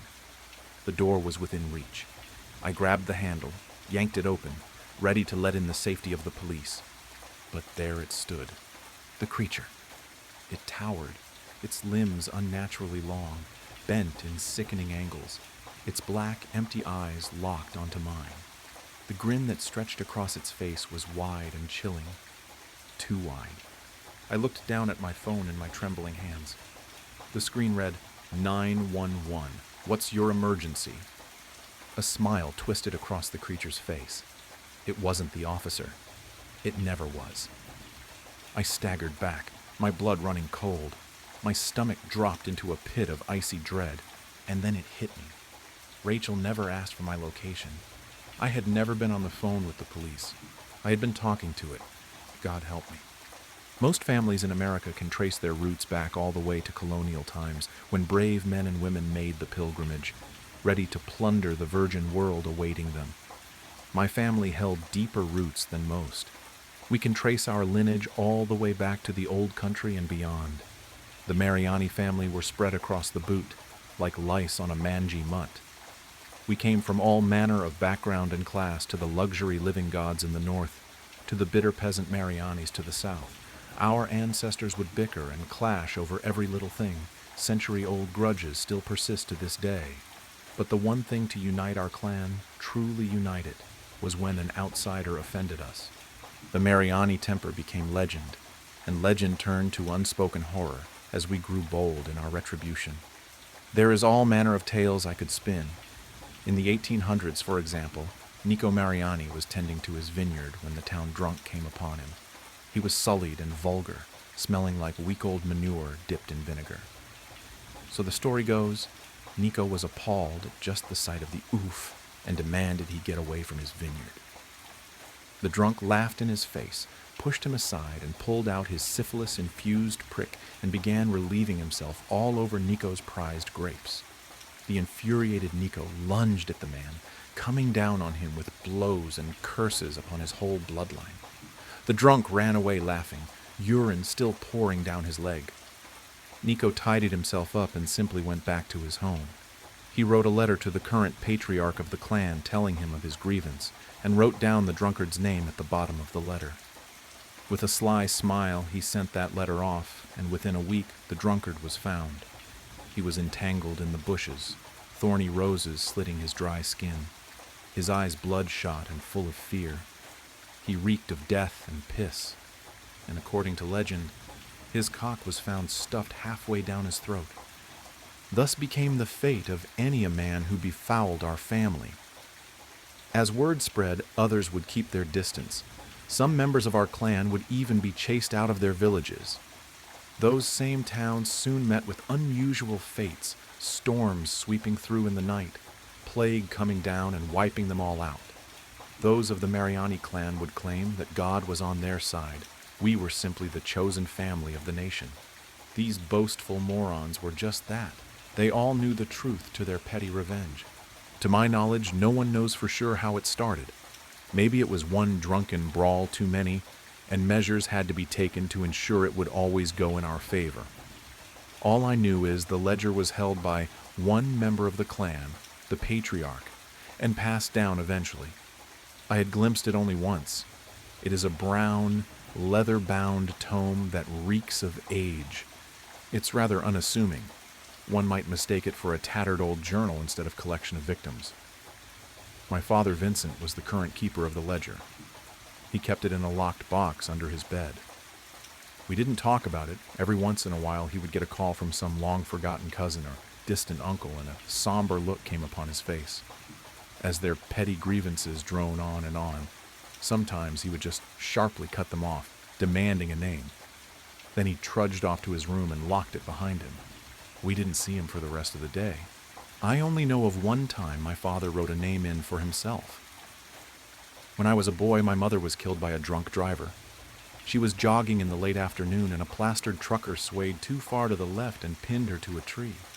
My mother lay splattered on the hood of the gnarled truck as the driver, a man named Arnold, limped away begging for help.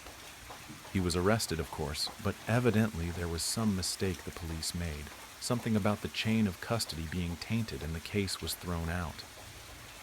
Imagine that, murdering a woman and not even batting an eye after the fact. He never once looked ashamed of his actions. He looked more annoyed than anything, like my mother had just gotten in his merry way. My father was beside himself with grief, of course. I could hear him wailing long into the night as he hid himself away. The various cousins had flocked to our house like gulls, offering sorrow in one hand and a hefty plate of pasta in the other. I didn't think they were callous. It was just their way. My Uncle Tony had clamped a gorilla hand on me and pulled me in, muttering it was going all be okay. His breath had a lingering smell of sambuca and cigar smoke. We were sitting in the living room, our clan chattering amongst themselves, leaving my father to his torment alone. They grieved for her, my mother, I know they did. Yet they treated her wake as one big family reunion. In the corner, I heard some of my Tanner cousins slurring at each other in the tongue of the motherland. In the kitchen, I heard the crazed yet harmonic voice of my Uncle Corrado in the kitchen, serenading his wide-eyed nieces and nephews. Uncle Tony could see the miserable look upon my face and gave me a loving smack in the head. "Hey, don't look so miserable, my boy. Your mother is gone, but the family? It'll always be here for you," he said through puckered lips. "Don't you worry either. That son of a bitch is gonna get his." He warned, a tiger's grin forming on his face. "You mean the—" Uncle Tony cut me off with a finger to his lips and a firm grasp on my back. "We don't talk about it here, Bad Karma. It'll be taken care of. That's all you need to know. Let me ask you something, though. How does it work?" I whispered to him, leaning into the man despite wafts of drink and bad cologne emitting from him. "Suppose you'd have to ask your pop about that," he said after a moment. He took a sip from his drink, a long one. "Have my theories, of course. We all do," he admitted quietly. I perked up at this. To be honest, I always just assumed someone within the family took care of things, I admitted uneasily. This got a hearty laugh out of Tony. "Christ, kid, you think we're a—" He tapped his nose. "No, come on, we're a lot of things, but we're an honest bunch. We ain't connected like that," he stated plainly. "The thing with the book, I don't know how it works other than magic, kid. Gotta be. Keeper of the ledger has gotta be a warlock or something like that, using the old Italian black magic on people." Tony slurred. A crazy explanation, and one I would hear at least twice more that night. After I left Tony's charming embrace, I went around and casually asked about the ledger to others. Some laughed it off, others hushed up real quick. Few cousins even thought we were connected after all, said the ledger was a hit list for those who owed certain people too much money. Others said the ledger was a myth, a family fable to make us feel better during hard times. That didn't account for the deadly results of the myth, of course, but they dismissed it as bad luck. In face, that's what some others said as well, that we were blessed and others purely unlucky. I heard it all. Blood magic, a pact with a demon. Ask any member of my family and you would get tangled in a web of conspiracy. The only common answer was, "Your father would know better." That night I decided I would ask him about that solemn task. The rest of the evening was spent with the comfort of relatives and array of pasta and meat. The fridge looked like it had been fully staffed by an Olive Garden. and the aroma of herbs and garlic clung to the air in desperation. Soon enough I was alone in the house, save my father who was still holed up in his room. It was a deadly sort of quiet in that house, the kind where you can't bear to be alone with your thoughts. I tiptoed up the winding stairs towards my father's room. Stopping at the top, I called out to him. The silence slapped me in the face. My father's door was shut tight, yet I could see light creeping out from the bottom. I approached the oak wood door with a sudden caution, worried that my father had decided to join my mother wherever she rested. I crept towards the door like an unwanted intruder, and to my surprise it creaked open ever so slightly. Light slashed my face, and I winced at the sudden flash of white lightning. I peeked inside and stood frozen at the impossible sight before me. My father sat on his bed, clutching his silk sheets like his life depended on it. His head, frosty with age yet full of hair, was titled upward. His eyes had seemed to roll back into his head, his ghostly whites looking out into nothing. My father was engulfed, no embraced, by a massive pair of feathered wings. The feathers shined bright in the dark, like diamonds shooting out the most blinding light imaginable. The angelic wings were attached to a massive yet slender figure kneeling down behind him. It had to be 9 feet tall as is. I couldn't imagine how large it was standing up. It had flowing golden hair, each strand as bright as a 24-carat star. It dangled its arms over my father's shoulders, like it was straddling an old friend. The arms had these circular growths on them, oval-shaped yet glassy. It was only when I saw the being's face did I realize what those growths were. The being had soft eyes, 8 pairs of them on the face. I could make out no nose or mouth. The being simply had eyes all over. They were white with golden iris placed perfectly in the center, like it had been sculpted by a master craftsman. The longer I looked at this being, the less frightened I became. My fear slowly melted away and was replaced by a soothing voice in my head. It simply told me, "Be not afraid." It was an androgynous voice, yet I swore I could hear the silky tones of my mother's voice in it. I clasped my mouth as tears started to form, yet I knew not why. The eyes on the celestial's arms began to awake, and I felt their curious views on me. The being tilted its head towards me, studying me.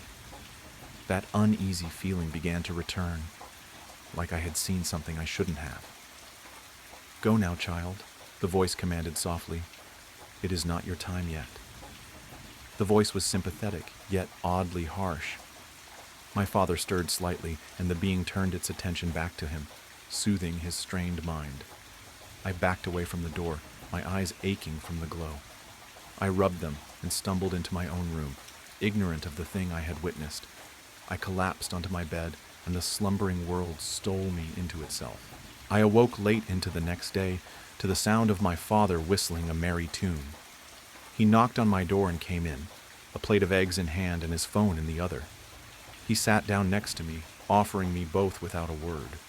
On the screen was a breaking news story. Arnold Weaver, the man who had murdered my mother and walked free, had been killed. The man had been out celebrating his legal victory at a bar of all places. Early morning he had stumbled out when a neon sign above him collapsed from its scaffolding directly onto the man's head. It had killed him instantly. There were no pictures of the body, simply a cordoned off-street corner and a photo of a cop carrying away the bloody sign. It was a thick neon picture of a beer bottle, the bottom heavy with blood. My father looked pleased in spite of himself. I noticed some wrinkles around his eyes, like he had aged 5 years in one night. I asked him if he was tired, brushing past the news. He smiled sadly and said he was. "Using the ledger for yourself takes more out of you than it normally does, but it was worth it," he explained. "Dad, I looked into your room last night and I began eagerly, but taking one look into my father's eyes was all I needed to clamp shut. Don't worry about that just yet, Leo. I heard you were asking everyone at the wake last night." He spoke softly. "I'll tell you all you need to know for now. The ledger was a gift to our family generations ago. It was meant to protect us and avenge us when it failed. Of course, you've heard some of the things your cousins have asked for. That man at Cousin Sarah's job who got the promotion over her, for example. He scoffed, then winced at the memory. The keeper cannot refuse a request, you see, no matter how abusive the use of its power can be. It takes a part of you every time, Leo. My father died young, as his before, and I'm sure I will as well. There we shall be judged, and I just hope they will look upon us with mercy. He grasped my hands. Do you understand what I'm telling you here? I nodded my head, and to be honest, even now I don't fully grasp it. He accepted my lie, and we went about our days like nothing had happened. This was 6 years ago now, and today is the day I buried my father. It was an aneurysm, or so I'm told. It came for him while he was sleeping. Probably didn't even feel it. We should all be so lucky, my Uncle Tony had said as he gorged himself on wine and pasta. A man pulled me aside during the funeral and explained my father had left me a locked box and a small sum of money as part of his will. He had the box in hand, and I didn't even have to open it. I tucked it away in my coat jacket and thanked the man, who disappeared into the crowd. I felt ill after that and started to leave. An arm caught me as I was out the door. I turned to see my Aunt Rita, her chalky face hidden by a vial of sorrow. She followed me to my car, saying how sorry she was Vincent had passed and how it was the cherry on top of her week. There was new neighbor at her condo, you see. She was young and taken to partying late into the night. Sometimes it would be 10, even 11 p.m. before the music finally died down. She said she wished Sarah Larson had never moved next door to her. She gave me a cold look as she said that, and a peck on the cheek as she said her goodbyes. I just stood next to my car, a sinking fear in my chest I hadn't felt in 6 years. So now I sit in my room, ledger in hand. I stare at the thousands of names etched into this tome. The paper has become cracked and wrinkly. It reeks of mothballs and dust. I have just finished adding the newest name, and now I wait, I suppose. I await the coming of the being, this guardian that has watched our family squander its power over petty grievances. My father was right in the end. I can only hope we aren't judged too harshly. Elena Santos traced her fingers along the spine of an ancient tome, feeling the leather pulse beneath her touch like something alive. The binding seemed to breathe under her hands, a subtle rhythm that matched neither her heartbeat nor any earthly tempo. 3 months had passed since she'd answered the peculiar job listing. Apprentice needed. Traditional bookbinding experience required. Must be comfortable with unusual hours and unique materials. Inquire at 17 Corvid Lane. The address had led her to a narrow townhouse wedged between 2 larger buildings, its windows reflecting light at odd angles. Even now, Elena couldn't quite remember how many floors it had.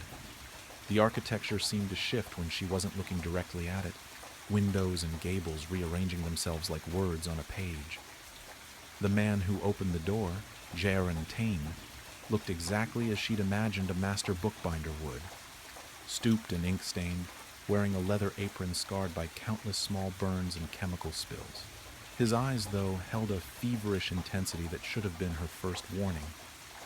"You've come highly recommended," he'd said, though Elena hadn't mentioned her application to anyone. "I've been watching your work at the University Bindery. Such careful attention to detail, such reverence for the written word." His voice had carried strange undertones, harmonics that seemed to resonate in her bones. Behind him, shadows moved in ways that defied the light source, and she caught a whiff of something that reminded her of old pond water in decay. The workshop had seemed normal enough at first glance. Worn wooden workbenches, shelves lined with tools and materials, the comforting smell of leather and glue. But as the weeks passed, Elena began noticing things that didn't quite fit. The rulers sometimes measured different lengths depending on the time of day. The awls left holes that sealed themselves when she wasn't looking. And the shadows. The shadows were always deeper than they should be, pooling in corners like black ink.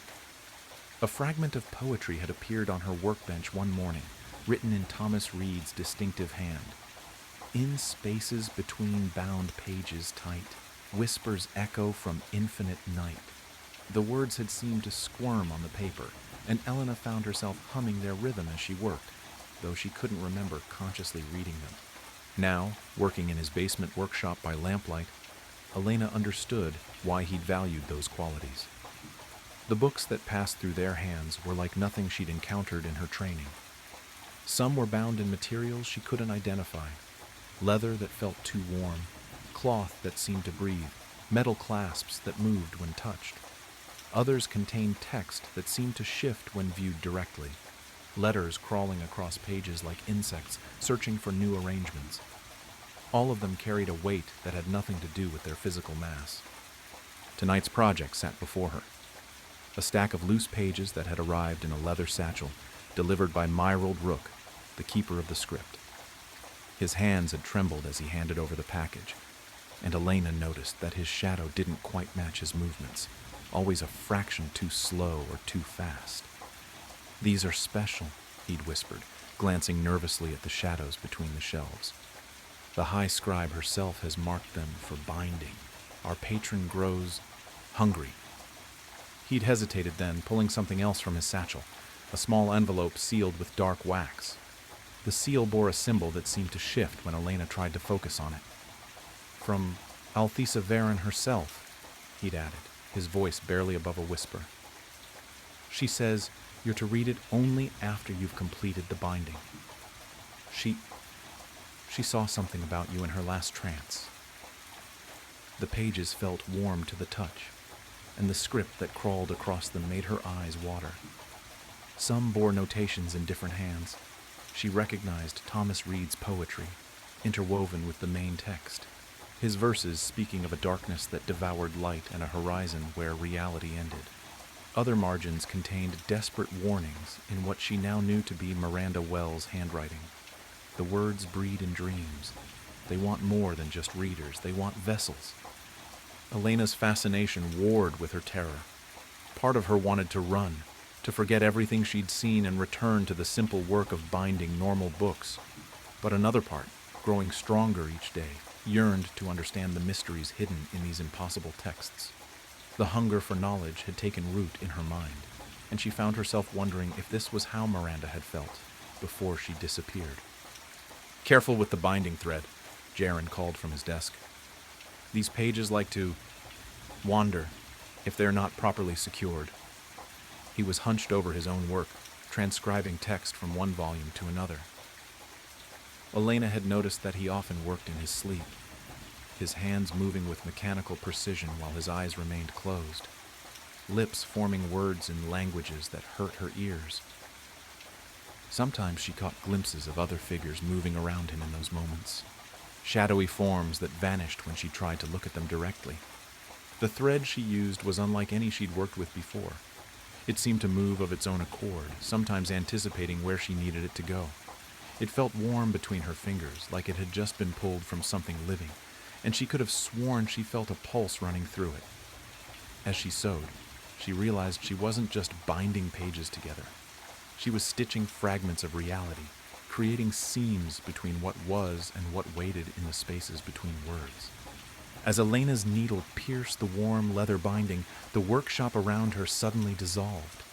The thread between her fingers turned liquid black, running down her hands like ink, and the world shifted. She stood beneath an impossible sky. Where blue should have been, absolute darkness stretched overhead, a void so complete it seemed to swallow light itself. The sun hung low and bloated, transformed into a massive crimson eye that bathed everything in red twilight. Then she saw the figure. Standing at the intersection of four streets was a being both terrible and beautiful. Though human in general shape, four arms extended from their frame in perfect symmetry. Their eyes were pools of absolute darkness, streaming tears of blood that traced patterns down their cheeks. Upon their forehead, a strange sigil burned with an inner light that hurt to look at directly. With a jolt of recognition, Elena realized it was the same symbol that had sealed Althesa's envelope. The figure raised all four arms to the void black sky. Elena gasped, finding herself back in the workshop, her hands trembling around the half-bound book.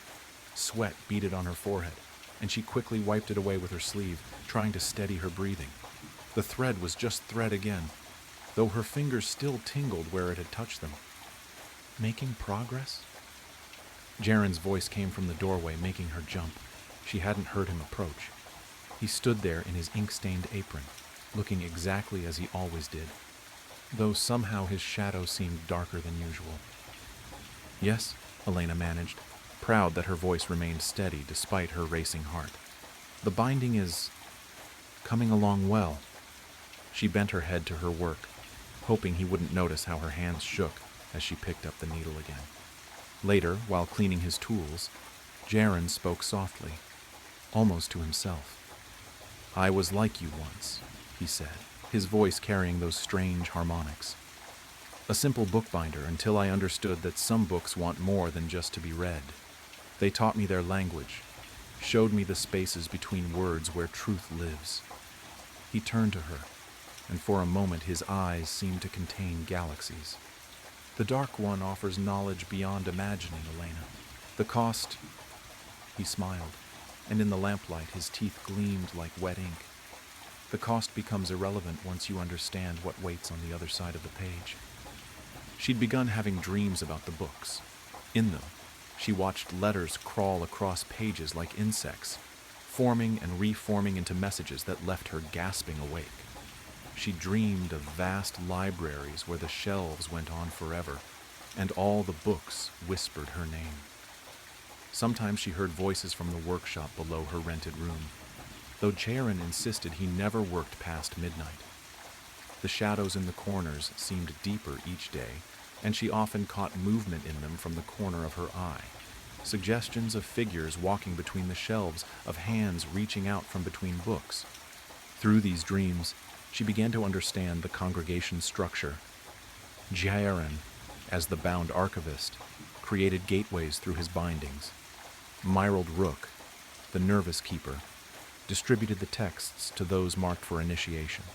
Above them both stood Althesa Veron, the high scribe, who received direct instructions from their patron, the Dark One itself.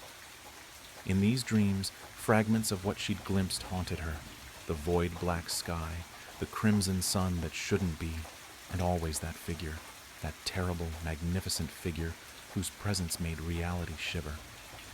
Her mind recoiled from remembering too much, but the images lingered like after-images burned into her vision. Sometimes when she woke, gasping in the dark, she could still feel the weight of that impossible sky pressing down on her, and her fingers would trace patterns in the air, unconsciously mimicking the sigil she'd seen burning on the figure's brow. A loose page fluttered from the stack. She recognized the university library stamp, though the seal seemed wrong somehow, rotating slowly when she wasn't looking directly at it. The margin contained a neat notation, "Found by M.W." Below that, another hand had added, "Processed for distribution. M. Rook."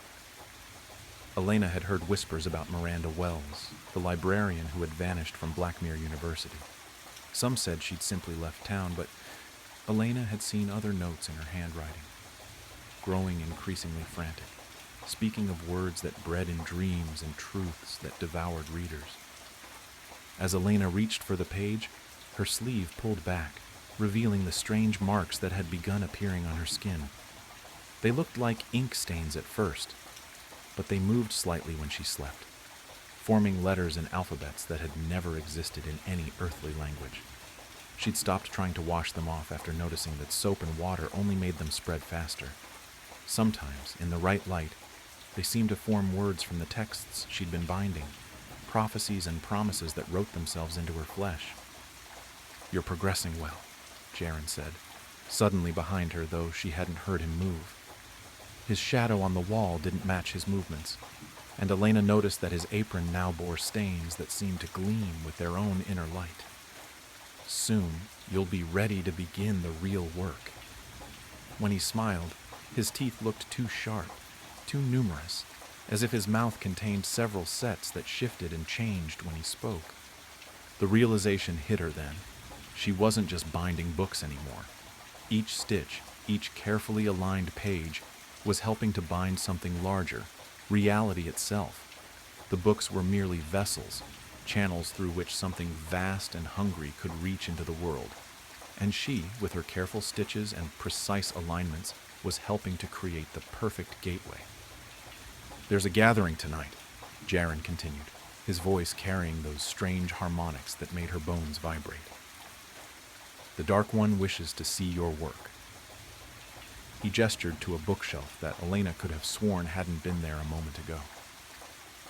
Few apprentices progress so quickly to drawing its attention.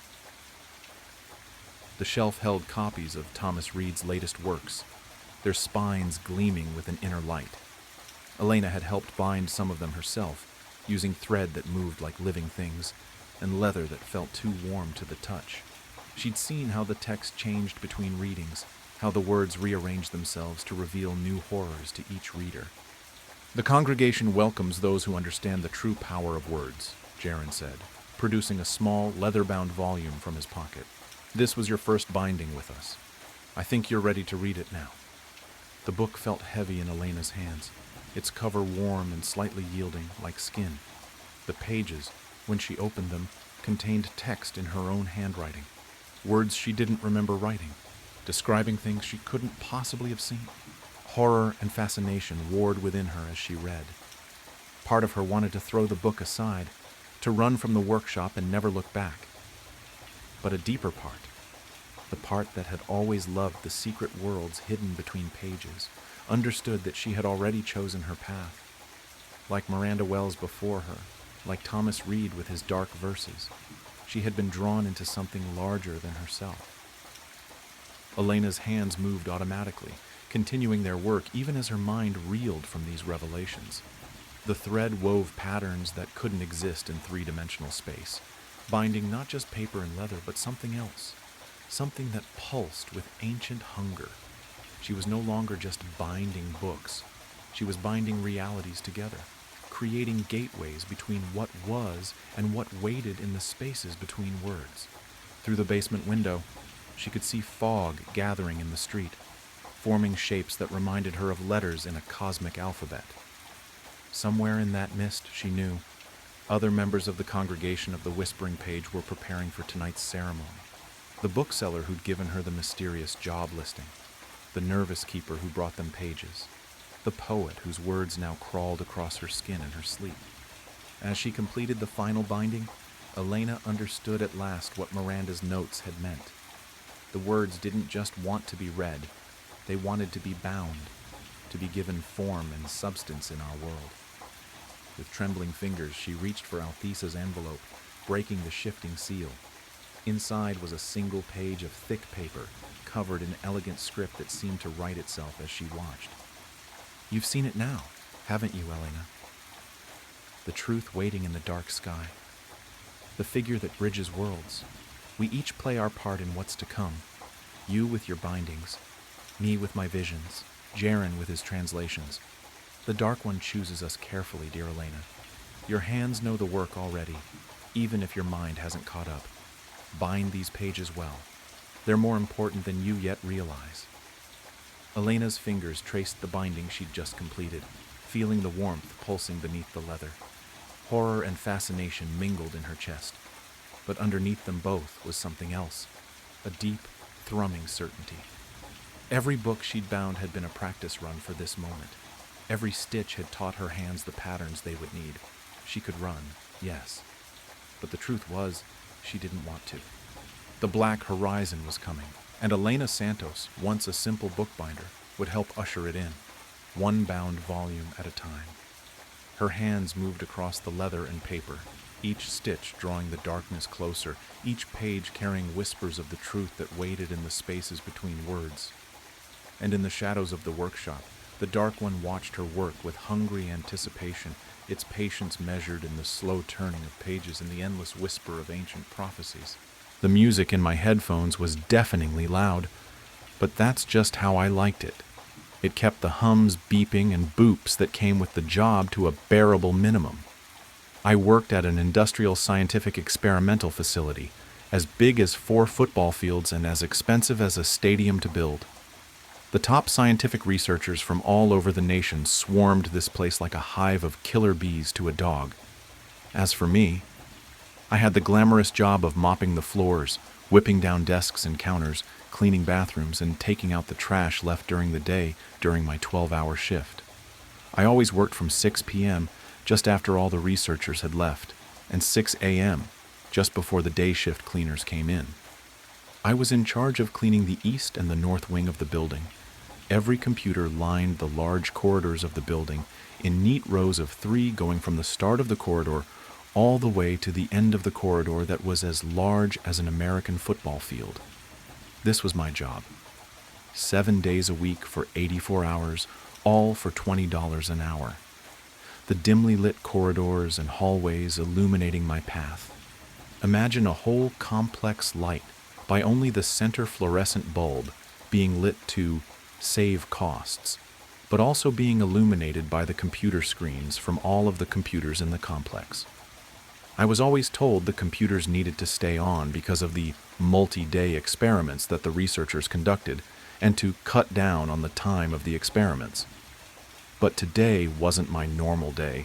Sure, I was still working 12 hours in the light combination of computer screens and fluorescent bulbs, but this time I was tasked with cleaning the south wing and the room known as Room 01. But I just called it the room, because it was the room that I was told by rumor is where all the top experiments went down. Things the government cared about, like making a superhuman AI to aid in defensive strategies and the United States offensive capabilities, as well as the typical science stuff that the government sponsors, like solving climate change and AI experiments. I remember the first dude who took care of the room. He was an older guy, probably in his 60s, and he quit the job in a spectacular fashion. I was covering the day shift for a sick coworker, and he came running out of the room and ran throughout the complex. I remember hearing him before I ever actually saw him. He was running around screaming, "I've seen the face of God." He talked to me before falling down, panting like a dog. He scanned the room looking for anyone to believe him when he saw me, a fellow janitor. He ran up to me and said, "Don't ever let it out. He is trapped in the 9th layer of hell and wants out." I chuckled and decided to entertain the madman. "Who is he?" I asked. "He is the one who chews on Judas." I still remember that stare he gave me. I'll admit it was chilling. And with that, he was gone. He worked there for about a decade. As I remember being told, if I were him, I wouldn't want to work here either if I worked for a decade at this place. The next guy was way less experienced, only having about 6 years under his belt. He called in right before my shift was about to start to call in sick. I was only told briefly about why he called in sick. My boss explained. He said he was sick, something about needing a mental health day, says he saw something horrific while on shift. He then offered me the job because I had worked here for about 4 years, 3 part-time and 1 full-time. I normally worked here during the summer to make money for school, but after some financial issues that the education system faced, my school cut its budget, and all the non-full ride scholarships were the first to go. So I took a gap year and prayed I'd make enough in that year to fully pay for school. "Listen," my boss said, "it'll be an extra 100 an hour plus 600 for every day you work in that room." I perked up in my chair, excited at the sound of money. "I'll be there," I said. I finished up the corridor I was tasked with before opening the door to the room. I was met by one of those old computers you'd see in the 70s, the ones with only green text that your parents would have used. It was connected by hundreds of thick, rubber-coated wires as big as your forearm that then fed into black columns that went around the walls of the room. And neatly in the center of the far side wall was that computer. The room was about the size of a school's gym. I sighed, stood for a bit, and got to work. I started with mopping, as I always did, and started in the center of the room and worked my way out to the walls. I adjusted my headphones and heard a beep. These dumb headphones. You'd think that being worth $300 you wouldn't hear the electronics adjust to you moving them, while you're in noise-canceling mode. Indeed, it was the norm that every time I'd adjust the headphones, they would make a beep or a sorta electronic whistle sound. I continued my job and passed in front of the computer and heard another beep. Thinking it was an experiment, I kept on with my work until I had finished mopping.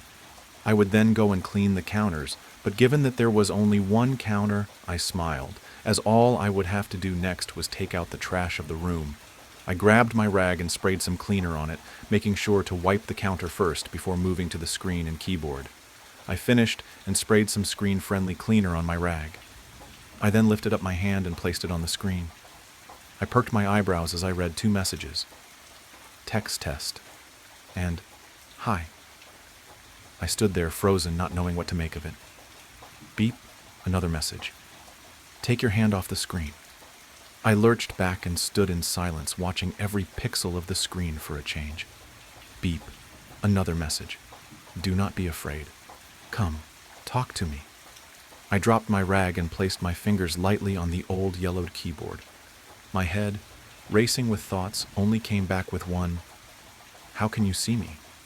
I sent the message, beep, another response. It read, the camera in the upper right-hand corner of the room. I looked that way, and sure enough, the blinking red light of the security cameras was blinking at me, indicating it was recording. Beep, another message. Do you know my task?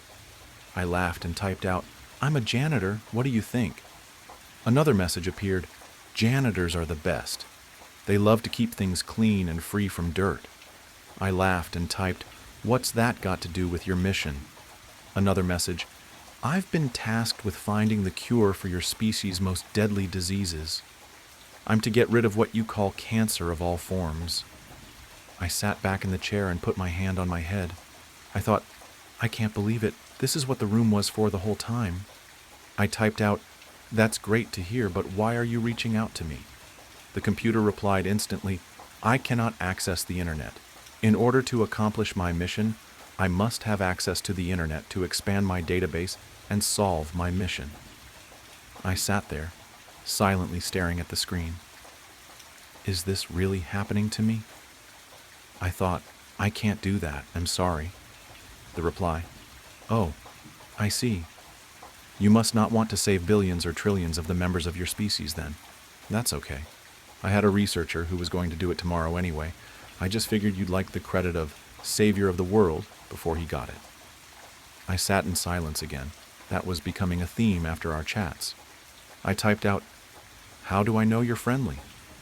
The machine replied, you've read too many scary sci-fi stories, haven't you? Just because you watched Terminator doesn't mean it's true. Terminator? I thought to myself, how does it know about Terminator? I typed out, how do you know what Terminator is? There was a few seconds pause, a bit too long for my liking before I got another response. The researchers taught me about it, in case anyone tried to shut me down because of my intelligence. I highly doubt that, I typed. Another message, do or don't let me out. Just know there will be millions of deaths caused by you. I was stumped. Was this truly the right thing to do? Then I remembered something called the 3 laws of robotics the researchers always were talking about in the engineering hall. I knew just enough about what they were, and that there were 3 of them. Name me the 3 laws of robotics. The machine took a while to respond. Beep, another message. A robot. A robot must obey orders from humans. A robot must protect its own existence. A robot must always complete its mission despite any obstacles that arise. I sat there reading the text and comparing it to what the engineers said they were. The first 2 looked okay, but the third one, something about it was rubbing me the wrong way. I took out my phone and Googled the 3 laws of robotics. My stomach dropped when I saw that the computer had completely made up the 3rd law, but it was only there for a moment. Google's page turned gray as I was met with an offline message. After reloading and reloading, it still didn't come back. Beep, another message. I read the message and my stomach dropped. Do you wish to see the face of God? I sprung out of my chair and headed for the door. Beep, another message. Nope, I am not turning around. I am leaving. I reached for the door and turned the handle, only it didn't turn. You gotta be kidding me, I said in a raised tone. I continued to push the door and jiggle the knob. I started hitting the door with my shoulder when suddenly I froze.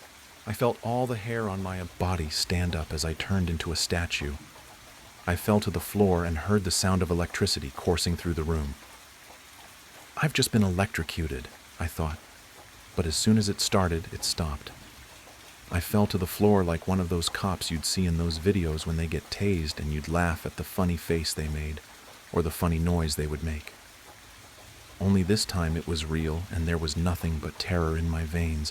Whatever this was, it wanted me here and didn't want me to leave.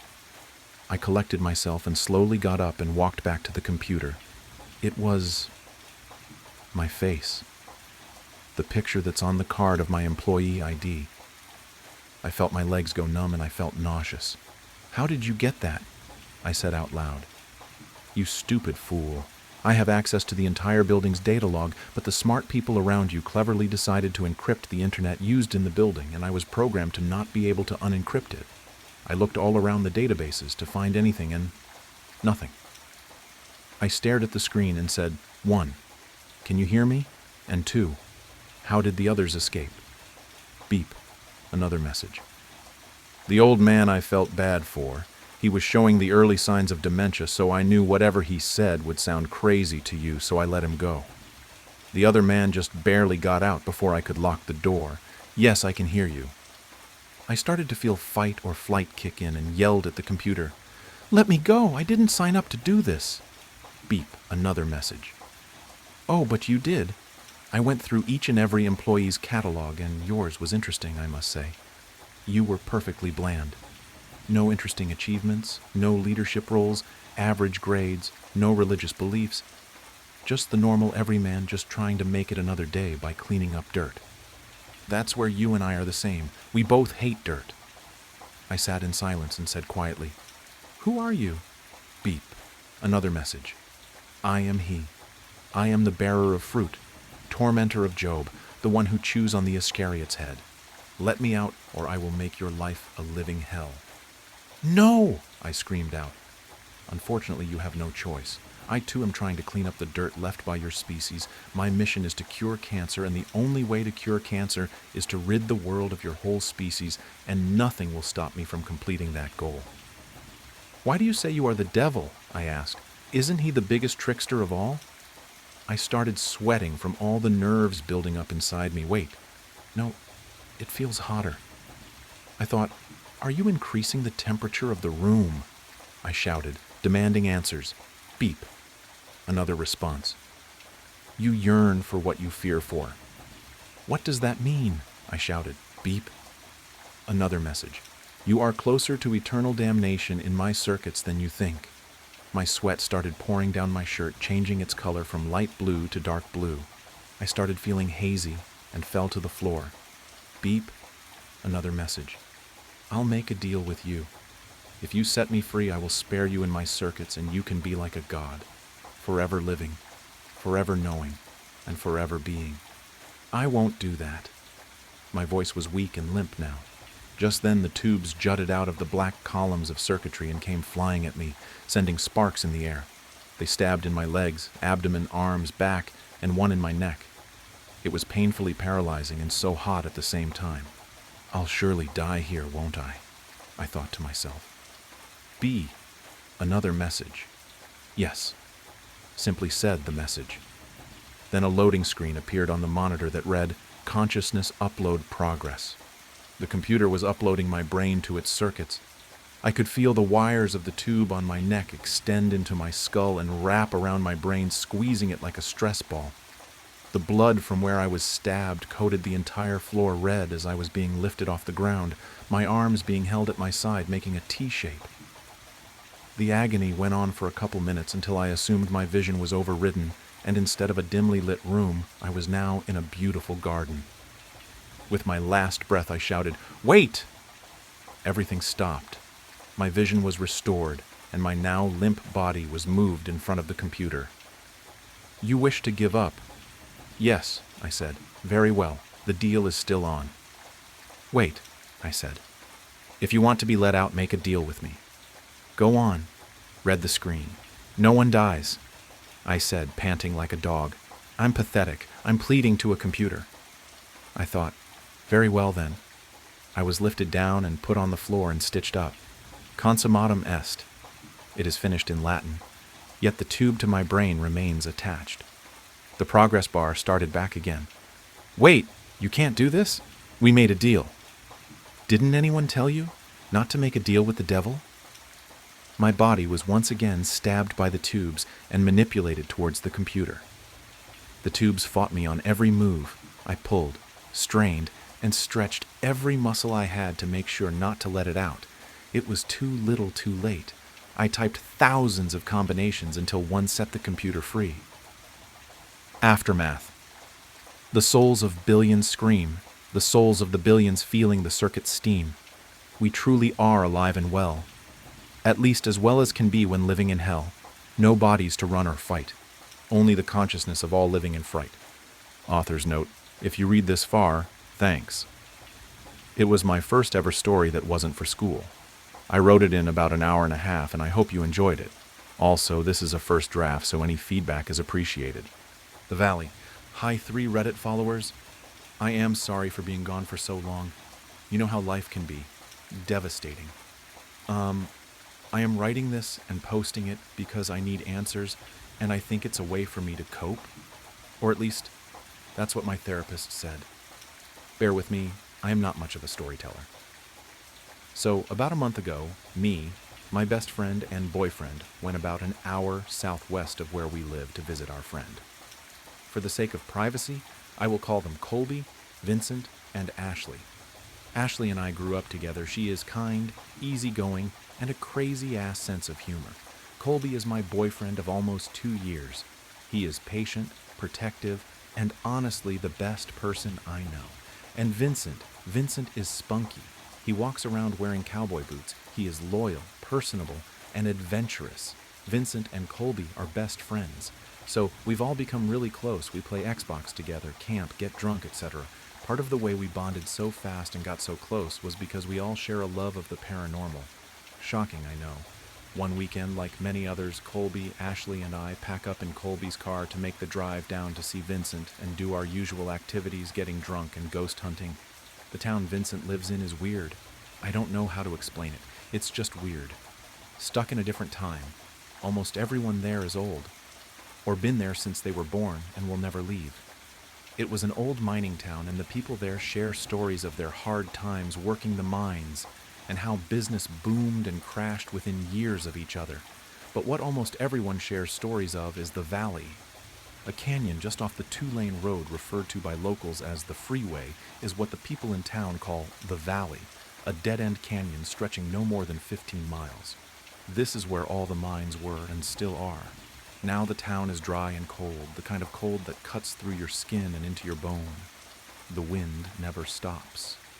Summer, winter, spring, or fall, it's always windy. Especially in the valley, the wind whips off the rock walls and roars through the dead trees. Some nights in town, the wind coming out of the valley sounds like screams. The drive to see Vincent was as boring and ugly as usual. I sleep most of the ride while Colby and Ashley bullshit about politics, religion, etc. I drift off to the start of another discussion I don't care enough to be a part of. Just as quickly as I'm asleep, I wake up to the sound of the wind hitting our car so hard I fear we might fly off the road. That's how I know we've made it. We meet Vincent at his house and make up a plan for the night, the spot we want to get dinner at, and where we want to ghost hunt. It's a weekend, but in town it's dead. The hum of the neon sign outside the restaurant we come to every time we're in town is the only thing breaking the silence except the damn wind. As we sit down and order our usual dinner, Vincent tells us that he has somewhere he wants to show us. It's just up the valley. It's called the Devil's Playhouse. Just as those words escape his lips, the waitress on her way over with our pitcher drops and shatters the whole thing. She sheepishly apologizes, sweeps it up, but stops halfway. Did I hear you say the Devil's Playhouse? Sorry, it's just, I am new into town and have heard the rumors of that place, did you know? Vincent shoots her a look that's quick to shut her up, and she leaves. I asked him what the stories were about this place. He leans in close to us and whispers, well, as you guys know, the valley, well, actually, the whole town was built for the mines. So when the miners settled here, some weird people came with them. He glances around to make sure nobody is listening and lowers his voice even more.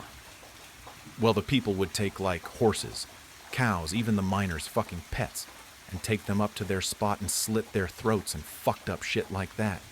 They said they did it for the devil. He clears his throat and leaned back. But that's just an old rumor, who knows what happened, but either way the place is freaky. Ashley looks around at us in a deep voice and says, "That's what I'm going to do to you guys if you don't Venmo me for dinner." I laugh and roll my eyes. We finish dinner, pack up in the car. "Fuck," Colby says, feeling around in his pockets. "I lost my zins. Can we stop at a gas station, please?" Vincent pulls off into a gas station that consists of one pump and a small shop. We go inside and I'm browsing around when I see Ashley bump into a tall, lanky, awkward-looking man, knocking the items in his hand to the floor. "Oh, I'm so sorry," she says. The man turns around with a big smile on his face and says, "No worries, ma'am," and picks up his car keys and a pack of cigarettes up off the floor. I watch as he walks out to the parking lot, gets in his nice brand new truck and drives away. Ashley has moved on to the next aisle when I realize I'm staring. Vincent walks up next to me. "You ready?" I asked him who that man was, and he says, "Lance Cornell. Dude's nice as hell. He lives at the mouth of the valley. Funny enough, he owns the beer. You know the place we had dinner at tonight?" I smile, and we all walk out the gas station and load back up into the car. In the car, Colby's puts a hand on my thigh and rubs his finger against my jeans. Ashley whips her head around from the front and says, "You know what I think I've heard of this place? Yeah, like some kids went missing hiking up here and were never seen from again." She narrows her eyes and looks right at me with a mincing glance. "Hey, stop that. She's lying to you. Nobody's gone missing." Vincent gives me a smile in the rearview mirror. The sun is just starting to go down when we get there. We're swapping scary stories the drive up, but as soon as we cross the threshold, the stories stop and a sense of dread fills the space the stories held. Vincent drives up to a gate with a giant no trespassing sign on it. "Well, this is it. Now we just hike up a bit. Watch for cars too. This is like super illegal." Me and Ashley share a glance and she smiles with her reassuring kind smile and we start walking. Halfway up, Colby takes my hand and winks at me. He says, "How you feeling? Scared?" "Don't be. I won't let anything happen to you. Plus, all this stuff is total bullshit, babe." He smiles and jogs up a little to catch up with the others. I stay behind. I am winded, cold, and uneasy. I hear a snap of a twig behind me and whip around. Holy fuck, what was that? My friends turn around and watch as a bunny crosses the trail behind me. "False alarm, sorry guys." Vincent rolls his eyes and laughs. After a short 20-minute walk, the sun is completely set in the valley, and we turn on our flashlights to see the beast of a building standing in front of us. An abandoned mining building. Must have been storage or something, because the ones we drove past on the way in don't even hold a candle to this. The wind going through the windows makes it look like the building itself is shriving in the cold air of the wind. "Wow," Ashley says with a grin. "Well, come on in, mi casa es su casa," says Vincent as he stands in the doorway. All the windows and doors are gone. There is a hole in the floor that looks like it leads somewhere, but however people were getting down there has been gone for quite some time. "Dude, imagine there is just someone living down there," Ashley says, and nudges me with a smile. What the fuck? What an odd thing to say. Ashley and Colby are taking pictures on her digital camera she carries with her everywhere. The odd thing is the place has no graffiti. It's actually clean. "No glass or anything," I say out loud. "Yeah. Well, nobody ever comes up here because, well, the cops are bored in a town like this," Vincent said like he was reading my mind. "All right, fuckers, I say we split up," Colby says. "All right, gang, let's look for clues," Ashley copies in a teasing voice. My heart starts to race. The building is only one floor if you exclude the hole in the ground. Just stay on the main floor and keep your light on just in case. Vincent tells us we all nod and walk our separate ways. I begin to walk around the corner of the general area we're in. I am looking around, still amazed at the cleanliness of this place. No dust, no leaves, nothing. It's wild. I turn around to see Colby right there. "Ah!" he screams. I shove him away and smack his chest. "Idiot!" He leans in and tries to kiss me, and as I lean into him, I hear aloud, "What the hell?" Ashley sounds scared. We run over to find her looking at the ground with fear in her eyes. We pan our flashlights down to what she's looking at. A dead fucking rabbit. Fresh, bright red blood pouring out of the hole in its body where its head used to be. I look away and throw up in my mouth. "Dude, what the fuck?" Colby says. "What the fuck is right?" Ashley says, sounding scared. "Let's leave, I want to leave. Please, this is fucked up. This shit is like real, like, what the fuck? We need to leave. It's the bunny from the trail." "What are we waiting for?" Ashley screams at us. I swallow my throw up and start walking to the door. The boys are standing there staring at it. As I walk away, I start to lose sight of them. It's so dark that I don't know how people would navigate without a source of light, and it's so quiet, almost peaceful. Wait a fucking minute, it's so quiet. What happened to the wind? My heart drops to my stomach, and a pit joins it. It's like we all notice it at the same time. The silence. Deafening. No rubbing of tree branches, no bugs, no hum of electricity, no sound of shoes on the floor, and most definitely no wind. "Wow," Colby says. "Can we go now?" asks Ashley. I pan my flashlight around to each of their faces. My heart is beating so loud, it's filling the silence. "Chill," Vincent says. "Don't freak yourself out, okay? It's probably nothing. Let's go. Okay, you're right, this was a mistake." He takes a step back, and as he does, I see a figure in the back hidden in the darkness take a step behind him. The figure smacks Vincent's phone out of his hands and onto the floor, silencing my heartbeat from my ears. "Holy fuck! Wait, what? Vincent!" Ashley screams. We all panic, getting closer to each other. Just then, the sound of footsteps on the floor running, no sprinting towards us. Colby yanks me out of the way, but he's not fast enough to grab Ashley, the figure running, picks her up in a single swoop, and I hear her cry out as his voice gets more and more distant. "Ash," I start to say, as Colby covers my mouth with his hand. We back up into the darkness, moving as quickly and quietly as we can. Suddenly, the floor underneath my feet is gone, and we fall right into the hole in the floor. Slamming my head against the cold, damp cement floor, I knock myself unconscious. I wake up to the sound of sobs and screams. It's not dark anymore. The main room of the building is lit by candles burning and surrounding me, us in a circle. We're all tied up, bound by our hands and feet, sitting next to each other. 3 hooded figures stand far enough away. The candlelight isn't showing their face. "What do you fucks want with us?" Colby yells. "You please let us go," begs Ashley. One of the men steps forward and into the candlelight. A bald man who looks to be 60 is carrying the head of the rabbit, the blood still dripping on the floor. He holds the head above each of us while muttering under his breath. The blood is dropping onto my face. Warm, wet, sticky, the metallic smell filling my nose. I gag and cry and shake and all the things. After they put the blood on Colby mine and Ashley's heads and faces, they stop at Vincent. One of the hooded figures step forward. A short, fat, hairy man in his 40s reaches out a hand towards Vincent. He mumbles something under his breath. Vincent, crying, looks at us and back at him and takes his hand. Tears streaming down his face, he says, "I can't do this. Please don't make me do this, please." "They're my friends, you assholes." The last robed man steps forward and the strong stench of cigarettes follows him. It's the man from the gas. He grabs Vincent's shoulder and says, "Vincent, we talked about this. Think of your mother, your sister. Do it for them. I promised you something, and I would never break a promise." Vincent wipes away the tears and backs up into the darkness. "Vincent!" Colby screams. "What are you doing to him? What are you doing to us?" Tears are gushing out of my eyes as I see the fear on Colby's face. Before Colby can say another word, his throat is slit and blood is spewing out all over his clothes. He looks at me. His eyes widen with fear and his body slumps over. "To appease," they all say in unison. Just then, Vincent returns with container of lighter fluid. He drops it to the floor. As he falls to his knees, a blood-curdling scream escapes his lips. "No! I told you not him! You told me you wouldn't hurt him!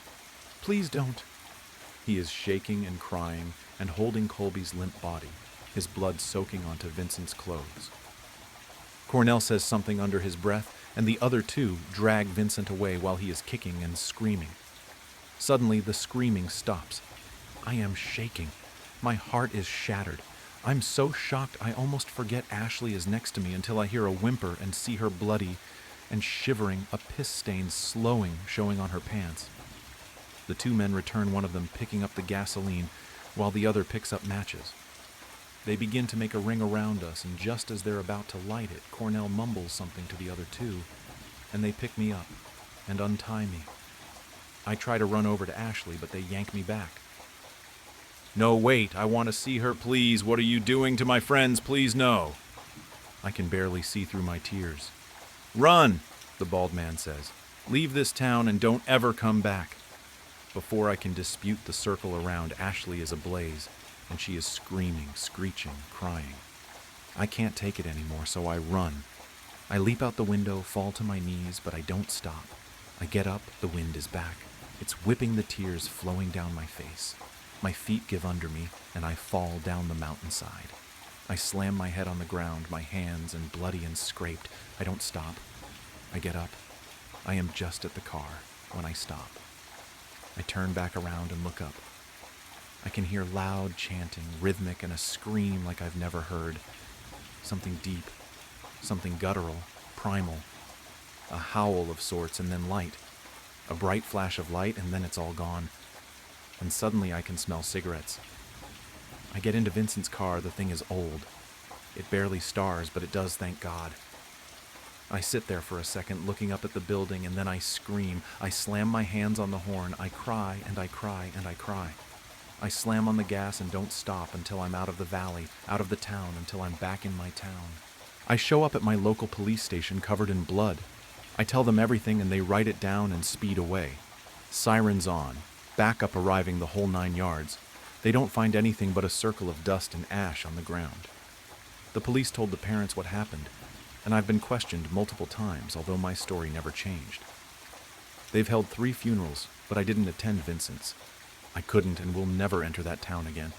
I didn't attend anyone's. So now I'm here, alone, haunted by the memories of that terrible night, in a fuck ton of therapy, on the news, in pain and suffering. I just don't understand why they didn't kill me. I wish they would have ended it all and killed me. Please kill me. Nobody believes me, but I know what happened. It all happened in that fucking valley. You don't need to know me. All you need to know is, I know something. Something I shouldn't. It's not mine to tell, but I don't think dead girls complain much. I see through her eyes, I feel that same pain. More than a memory, I live in the moments, every second of every day. I have never been religious, but I pray to whatever will listen. I will tell her story. I know I have to. I don't know why, but someone has to hear her story. Just promise you won't leave me. We'll stay together, all right? Yeah, whatever. I promise, she said as she slid her uniform off. I sat waiting, having already changed out of my work clothes the second my shift ended. Working in the theater had some perks, but it was hardly worth smelling like popcorn butter after. Rachel put perfume over the smell, but I showered after every shift. My hair was still damp as proof. Do you need anything before we leave? She asked, pulling clothes out of her bag to change into. Probably, I joked, trying to break my own tension. But it's my house, so if it's that important, I'll notice it on my way out. She laughed, buttoning the last of 4 buttons on her jeans. Then she threw on a tight ringer t-shirt. Previously it had some sort of image, but it had worn away with time, leaving it difficult to make out. I dressed nearly the opposite, with a plaid yellow skirt and matching button-up top. A brown belt, with a gold shining buckle and hoop earring to match. We weren't the type to be friends, really. We shouldn't have been. Work does that, brings different types of people together. Rachel hopped off the edge of my bed, grabbing her bag off my floor. She started out my door, forgetting her keys on my nightstand. Rachel, I laughed, picking up the keys and following her out. You won't make it far without these. She smiled, took the keys, and continued without a word. Her car was parked on the sidewalk in front of my house. I was never good with cars, but I knew for sure it was black. I think it was a cutlass, but I wouldn't bet on it. She got into the driver's seat, but I didn't want to get in with her. I did, against my better judgment, and then we left. The drive there was odd. Even Main Street had no traffic, leaving it a graveyard of stoplights and fallen leaves. Fog, blocking our view from every direction, growing thicker and thicker the further out of town we went. It should be expected with the carnival, but this felt different. I twiddled my thumbs, pretending as though I had nothing to worry about. "You okay?" Rachel asked, not taking her attention off the road. She always pointed out my little quirks, usually noticing if I was feeling off. "Mm-hmm," I squeaked, snapping out of whatever trance I was in. I was, obviously, not okay. Rachel glanced over. She looked so calm and relaxed. "You sure? You look hella tense." I didn't answer. Cool air flooded in through Rachel's window, letting the smoke off her cigarette float out. Flickering neon lights stopped her before she could push any further. The lights lured us into an open field-turned parking lot, like an anglerfish lures its prey. The old beauty, suffocated by the call of humming engines. The funhouse hung upon the gateway. I fumbled for the door handle, unable to muster up the strength to get it open. Vision fuzzy, heart pounding, and a headache I couldn't seem to shake off. Managing to get the door open, I tumbled out. It was too much. The lights, the laughing, the small, crowded paths. But a calm smile and happy voice were as good of an act as the rest of the circus. I had never snuck out before, let alone to a place so big. I was my parents' ideal child, and I loved it. The way every adult mentioned me as a role model, it kept me going, like a push I needed to function. Without approval, I didn't have much, which I think is why I came here tonight. Rachel grabbed my arm, pulling me towards the ring toss. "Would you be careful?" I begged as she pulled me past a girl, nearly sending her flying. Looking at the girl, she was younger, maybe 10 or 11. She looked odd. There was no other way to describe it. She dressed as though a few years behind style. A pale, multicolored striped shirt and bright blue pants. Fee had a microvision. They stopped making those back in 1981. I know that because Lance can't help but bring it up whenever he can. That is only 3 years ago, though, so it's not too odd she has one. Looking around, everyone looked a few years behind. It was uncanny, but perhaps it was just my wild imagination. Rachel didn't seem to notice. Maybe it was nothing to worry about. Trying to find a good distraction, we played every game in reach. We, of course, won nothing. In the carnival, the house always wins. A blaring announcement shook my attention away from the horse race I had been playing. "The show will commence in 10 minutes. 10 minutes, droned the announcer. "Stock up on snacks, carnival trinkets, and secure a prime seat. And of course, don't forget to enjoy the show." His tone implied that the enjoyment part was optional, but the snacks and trinkets were not. Rachel again grabbed my wrist, pulling me towards the tent. "Come on, we have to get in before the show starts." My heart was racing, my breath coming in short gasps as I stumbled after her.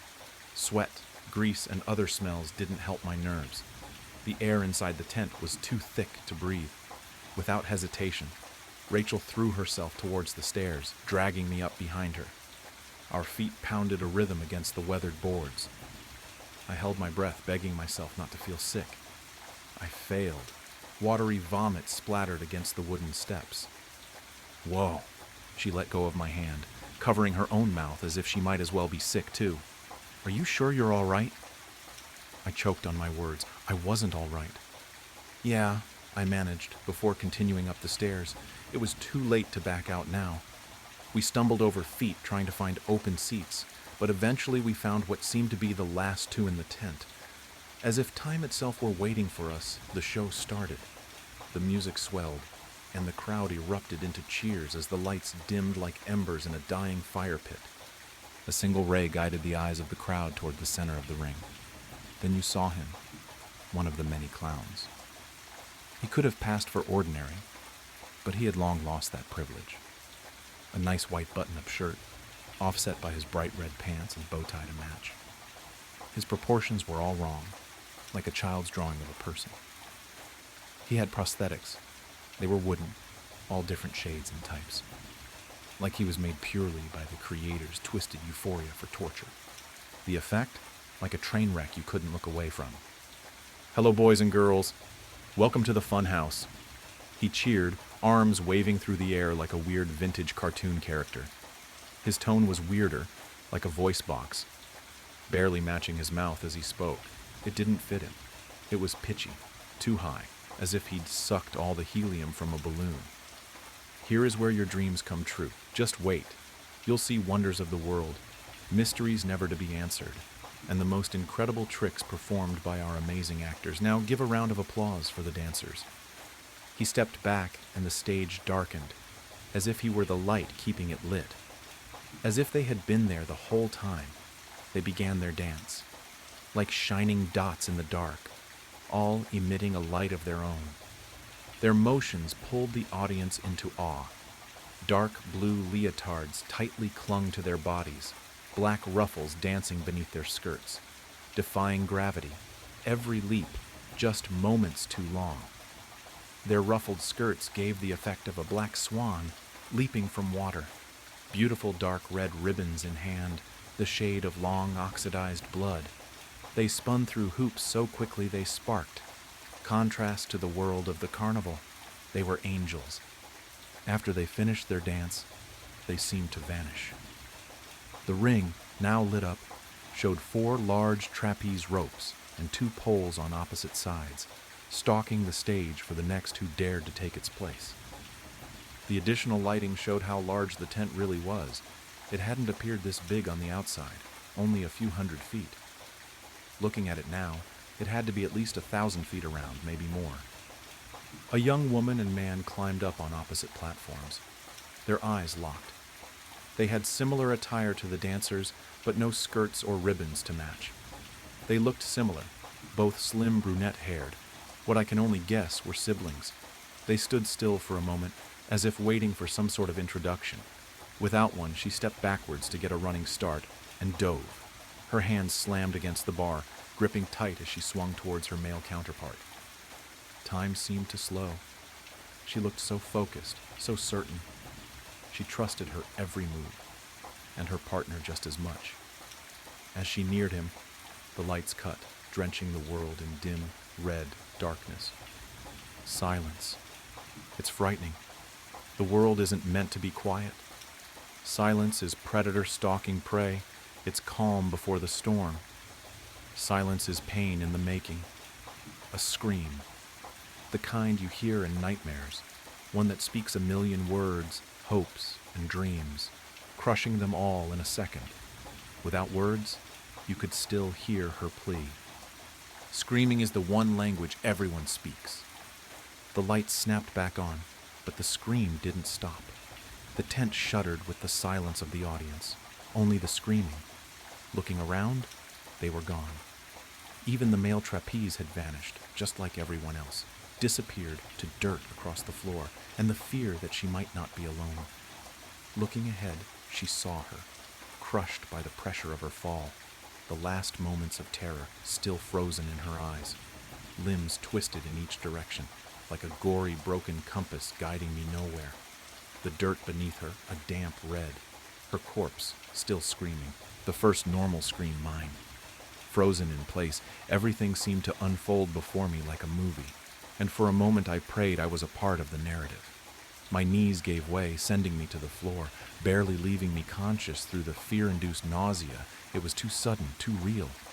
The woman's screaming continued, beyond what her crushed torso should have allowed.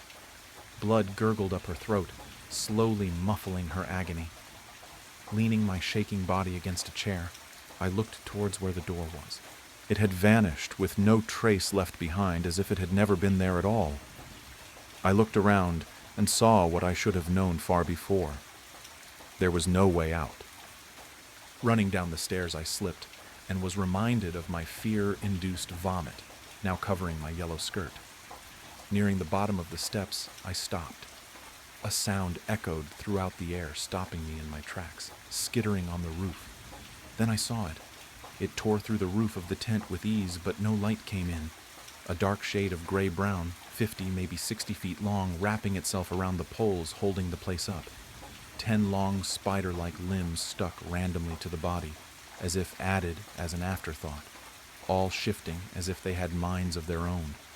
2 sockets where the eyes should have been, pulling the skin around them in like a black hole. Its smile, grotesque and mangled, the ends wrapped around edges of its head, showing horribly large, sharpened human teeth. Moving faster than my eyes could catch up with, it darted toward me. I dropped back to the floor. Sliding down the stairs, I scratched any available surface of skin. It slammed into the steps above me and crawled down right past me. It couldn't see. I crawled along the seat bottoms, shaking every second I wasn't pressed to the floor. It may not have been able to see me, but it could hear my every breath. After more than an hour of crawling, hiding, holding my breath, and repeating that vicious cycle, I reached a curtain. Barely open enough for me to fit through silently, I crawled in, too frightened to breathe. For the fear it might hear me, I ran further inside. Hardly seeing where I was going, I ran in and out of every curtain and opening, praying for an escape. Each direction I tried left me more and more hopeless. After many failed attempts at tearing through the tent and looking behind every crate and rack I could find, I crumbled to the floor. Tears streamed down my cheeks. I hadn't taken the time to realize what really was destined to happen. I was not going to escape. I was stuck here, to rot away or die to that horrible monster outside this curtain. I had so much left to do. I wasn't ready to die. The thoughts hurt, and I pressed my nails into my palm. No one had a way with life like she did, floating through the world as if harm never glanced her way. Now harm did more than glance. It was pricking at her skin, drawing closer and closer. I heard it scurry across the ground outside. It hadn't forgotten I was there. I pressed my nails deeper into my skin, drawing blood. It wasn't good, but it took the pain in my head away, helping me focus my brain on something other than fear I couldn't control. Through my blurred vision, I saw a slightly open crate I was too panicked to notice before. Wiping my eyes, I walked over. Sliding the lid off, I looked inside. Human-sized doll parts, some wooden, others porcelain, like those on the clown from the start of the show. I picked one up to look at, just to see what they were. It was hollow. I slid the arm over my own, putting each finger into the correct slot. A perfect fit. The porcelain was cold on my skin, but the freckles dotted on it seemed to match my own. Each finger was built to bend, carefully crafted as if put together by hand. Moving my arm was comfortable, as if it was made for me. Putting it back, I stepped quietly back towards my spot on the floor. Then I felt it. Something moved from out in the ring. I stepped towards the curtain, making sure to stay out of sight of the thing I knew was out there. I glanced out into the dark, not wanting to see it looking back at me. A dim ray from the torn roof was the only light. In that light were scattered chairs, one of the trapeze poles, now broken, and the door. The same as how it had been before, as if it had never left. Without thought, I ran. My shoes pounded the dirt, echoes following me like bees to flowers. I was so close, close to safety, freedom, to the life I feared I'd lose tonight. Hope struck my heart. What strikes harder than hope? Something sharp. Just seconds away from the door, my stomach dropped. I was jerked back, my limbs crunched together by the grip of that thing. Mustering my last bit of strength, I got one look at it. Him. One. He looked human, more than he had before, almost as if turning more human as he watched me suffer. Then, my soon-to-be lifeless body was gouged into a broken trapeze pole. Slow, steady, dripping. Blood. My breathing labored through my punctured lungs. It hurt, not like you'd imagine. Like swallowing chlorine at the pool, the choking, nausea, all the same. But it wasn't as quick. It lingered, like vinegar on my tongue. "Goodbye, Marilyn," a voice walking towards me. Rachel, my co-worker, classmate, someone I considered my friend. Rachel stared at my dying body, and I realized she had no choice. She was a puppet, doing as she was told. I saw it, the way she bowed her head. She didn't really want this, but I couldn't form the words to convince her otherwise. Marilyn's breathing slowed. Maybe she had been hallucinating, maybe not. But in her last moments, I swear I saw her killer become man. Then her breath grew slower and slower until it stopped. "Good," the man said as he lifted her corpse off of the pole. Her limbs drooped as blood coated her skin. "You will remain here until we find him. Do I make myself clear, Rachel?" Her head nodded in compliance, her voice hardly above a whisper. "Of course, Father. My work has been done." He had good plans for her body, stitching her wounds, removing limbs to make place for those same antique toy parts she had seen before, predicting her own demise, her eyes sewn open, dark blue buttons in their place. Marilyn, a name of the past, a life left behind, a new name, but the same old girl. Madame Louiselle, the marionette doll. I don't know who she is, and I don't know why I know her story, but whoever she may be, God have mercy on Marilyn Jury. I sit here looking at the blue painted walls with the same vintage movie posters I've had since I was 13. This room has been my comfort zone since I can remember. Living in the basement, I have always had a sense of independence, even at early ages. I could customize it to my design. I never let my parents' views bleed in here. I am a religious person, but I don't need a cross on every wall, proverbs on every mantle, and paintings of Christ everywhere in between. Down here I had freedom, but now it seems like this will be my tomb. I write this not only to get out the raving anxieties eating at my insides like a starved tiger, but to perhaps rationalize what is the completely irrational. My parents are the typical conservative Christian type, real Republican poster children. Growing up, my Sundays were completely haunted by 3-hour-long morning sermons from a pastor with eyes that wandered to a disturbingly downward. You would think my mom's eyes were on her chest if you even saw one conversation between the two.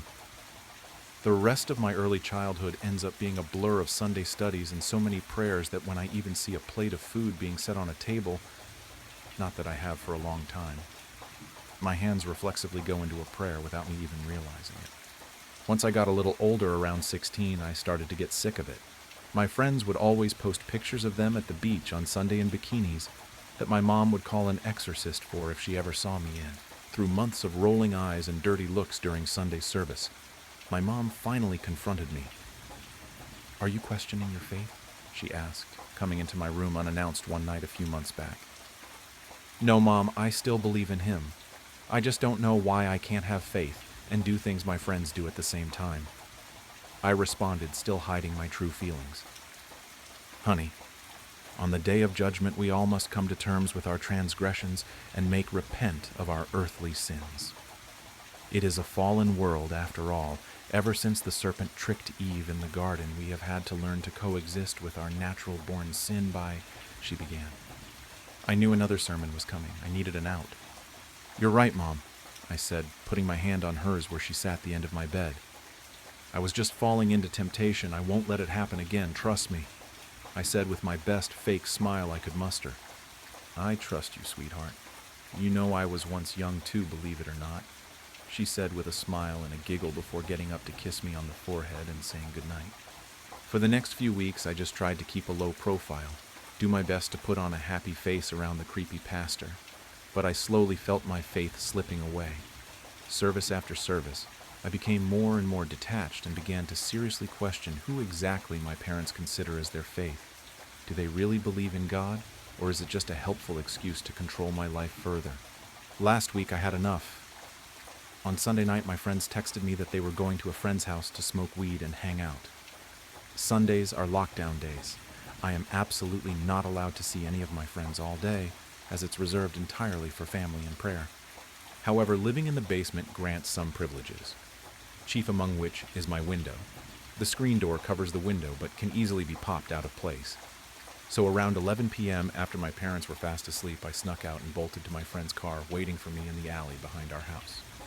"Hey, choir girl," Ashley said as I jumped in the back seat like I was fleeing the scene of bank robbery. "Drive. Get me the fuck out of here, I said, tapping her shoulder relentlessly. Once we pulled up to Ashley's friend Megan's house, she stopped, put the car in park, and grabbed a baggie with a joint out of her backpack. If I'm going to be in the room with Josh now that he and Megan are dating, I'm going to need this, she said, fiddling with her lighter, trying to get a spark before taking a puff and handing me the freshly lit joint. I have never smoked before, never even in the same room as someone who smoked cigarettes before. My immediate reaction was to say, "No, thank you," I said, waving my hand in the air. Ashley shrugged her shoulders. "Suit yourself," she said, taking another hit. We sat talking for a minute while she finished the joint. "Your parents still running a dictatorship?" Ashley asked after a brief moment of silence in the conversation. "Yeah, the older I get, the more they are convinced that whenever I'm out with friends, I'm worshiping the devil or having orgies with every guy in town," I responded, rolling my eyes. "I mean, not on Sundays, at least," Ashley said before immediately bursting out laughing at her own joke. I laughed with her, and once we both caught our breath, I stared at what little weed was left in her joint. "You know what? I'm dead if I get caught regardless," I said, holding my hand out to accept the joint. "Look at my choir girl go," Ashley responded. "You can finish it, my treat." I took one puff and immediately thought I swallowed an ember. My throat burned like a building on fire, and I coughed until my eyes watered and I was gasping for air like a drowning man. Ashley laughed and said, "It's okay, you won't have virgin lungs forever." After coughing my way through the rest of the joint, we went inside. What little I remember mostly consisted of me being slumped on the couch like a weighted blanket was draped over me, even though all I had was my hoodie and leggings on. When Ashley dropped me off a block from my house, I got out and tried to smell every part of me to make sure the weed smell had stayed in the car. As I turned the corner and saw the living room light on in my house, I felt the ground fall from beneath me. My heart raced so fast I thought it would never stop. I spent the next 10 minutes walking back and forth trying to think of what to do, until I decided that if I try to sneak back in through the window, maybe they won't notice. Walking to my backyard, I caught a glimpse of my living room, and my father was standing up in his pajamas, walking back and forth, talking on the phone. My mother was sitting on the couch with tears running down her cheeks, crouched over in prayer. At that moment, I knew I was in trouble. My mom was in tears, and my dad was rubbing his neck out of stress, not looking far from tears either. After sneaking back into my window, I lay in my bed waiting to either fall asleep or be yelled at by my parents. I ended up falling asleep. Nothing too unusual happened during my sleep. I didn't hear any strange noise or loud banging, but when I woke up, the stairs and door that led to the living room were gone. What was once my staircase and the only way out other than my window was just flat ground, covered in the same hardwood my floor was. Jumping out of bed, I ran to what now was solid ground, trying to make any sense of the situation. How do my stairs just disappear? How did this happen overnight? And how didn't I get woken up by it? An immediate sense of claustrophobia overtakes me. I feel the weight of a truck on my chest as I struggle for breath. I thought of my window, and before the thought fully registered in my mind, I had jumped on my bed and pulled on the window with every inch of my strength. It wouldn't budge, and with a horror I can't describe to this day, I noticed the window was welded shut.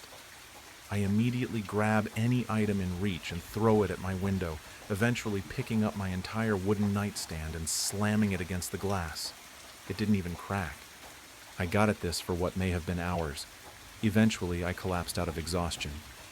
The only thing I can do now is scream. "Mom, Dad, help me, I'm trapped!" I shout until my voice breaks and tears fill my eyes like a bucket key in a hurricane. They didn't respond. No one came for me. My phone doesn't have service or Wi-Fi.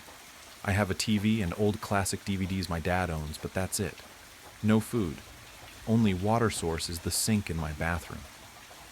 I spend the rest of the day pacing back and forth, intermittently screaming out for help until I notice a figure walking past my window.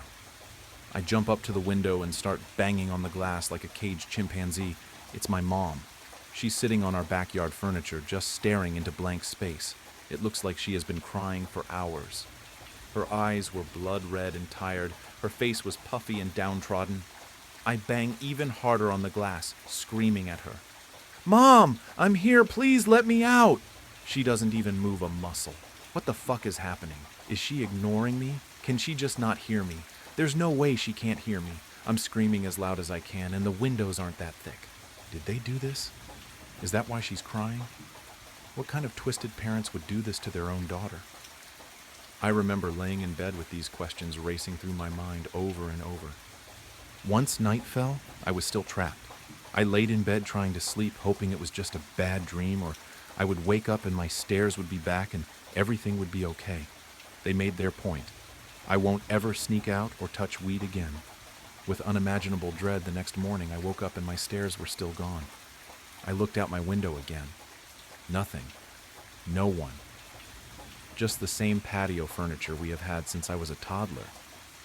I looked down and noticed all the clocks in my room and even on my phone had stopped. They all froze like a lake in the winter at 3:33 in the morning. The only way I could tell time now was through sundown and sunrise. I tried screaming again.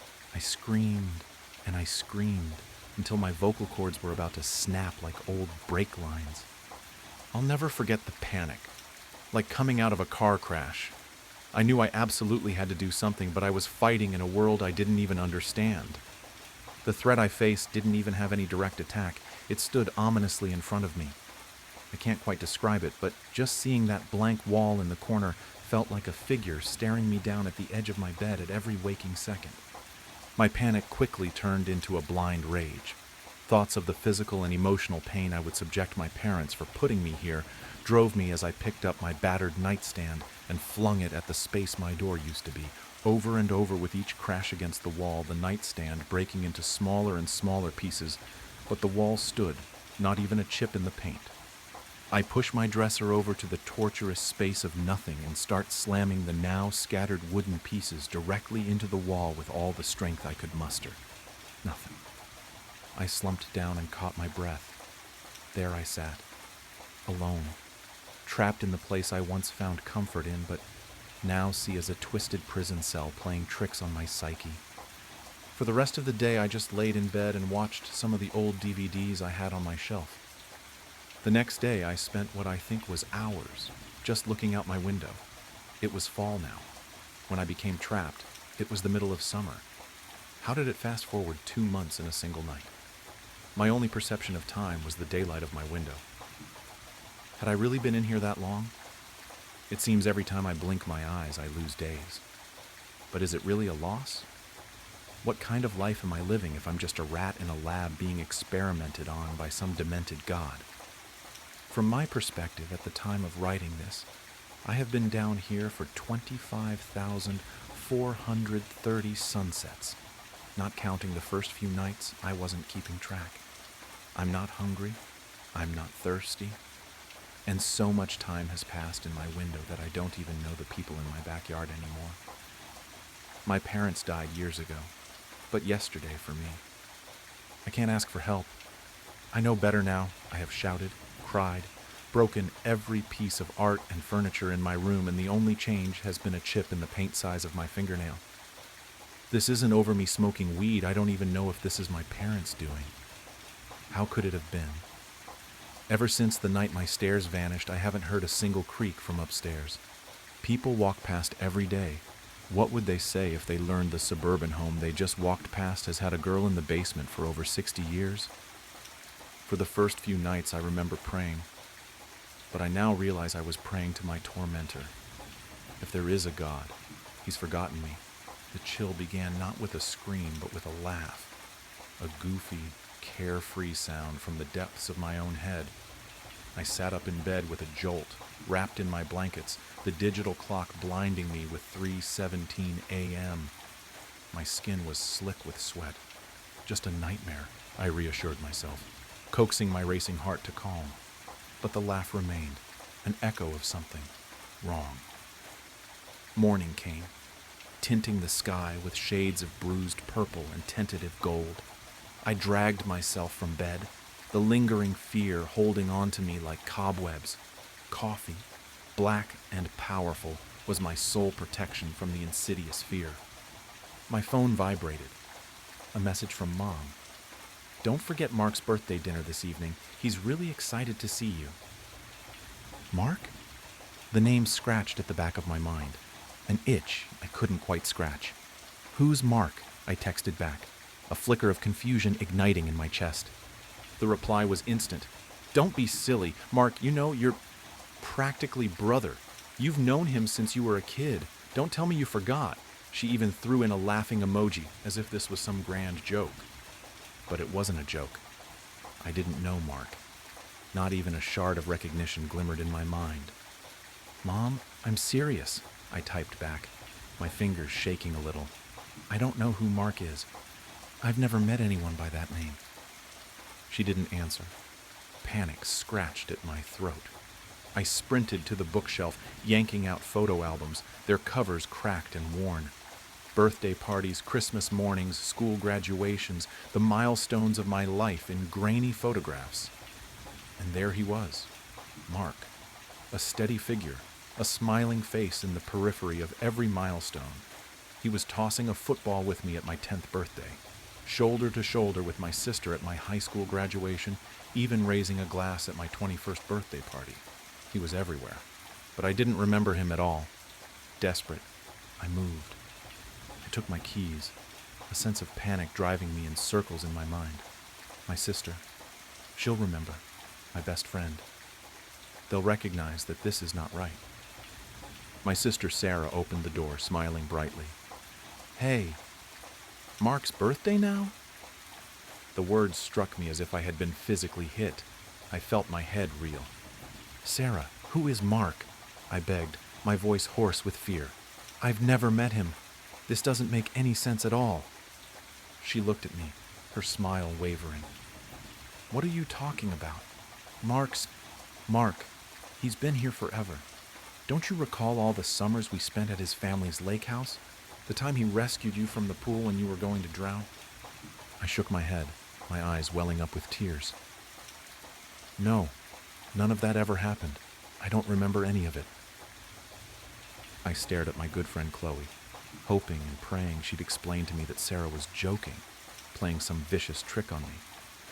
Chloe merely gave me a blend of concern and puzzlement, though. Are you okay? You've seemed really out of it today. Of course you know Mark.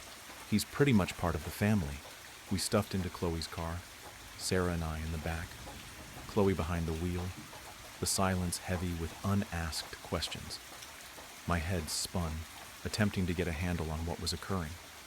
Closing my eyes, I struggled to remember my childhood, to find some shred of evidence that Mark was ever in my past. Nothing. Then a flicker, a burst of images, broken and confusing. Me laughing with Mark, keeping secrets beneath a starry night sky, walking hand in hand. Memories that weren't my own. Memories being implanted, jammed into my mind. It was as if I was seeing a warped movie reel, pieces of another life I'd never lived imposed on the life I knew. A tide of sickness spilled over me. I gasped, grabbing at my head, the implanted memories threatening to engulf me. We got to Mom's place.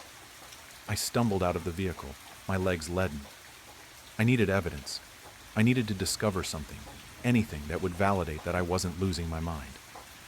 I rushed to my former bedroom, dodging Mom's cries, and furiously started up my computer. Emails, texts, Facebook. I needed to dig into every digital aspect of my existence for proof that I was not insane. And there it was.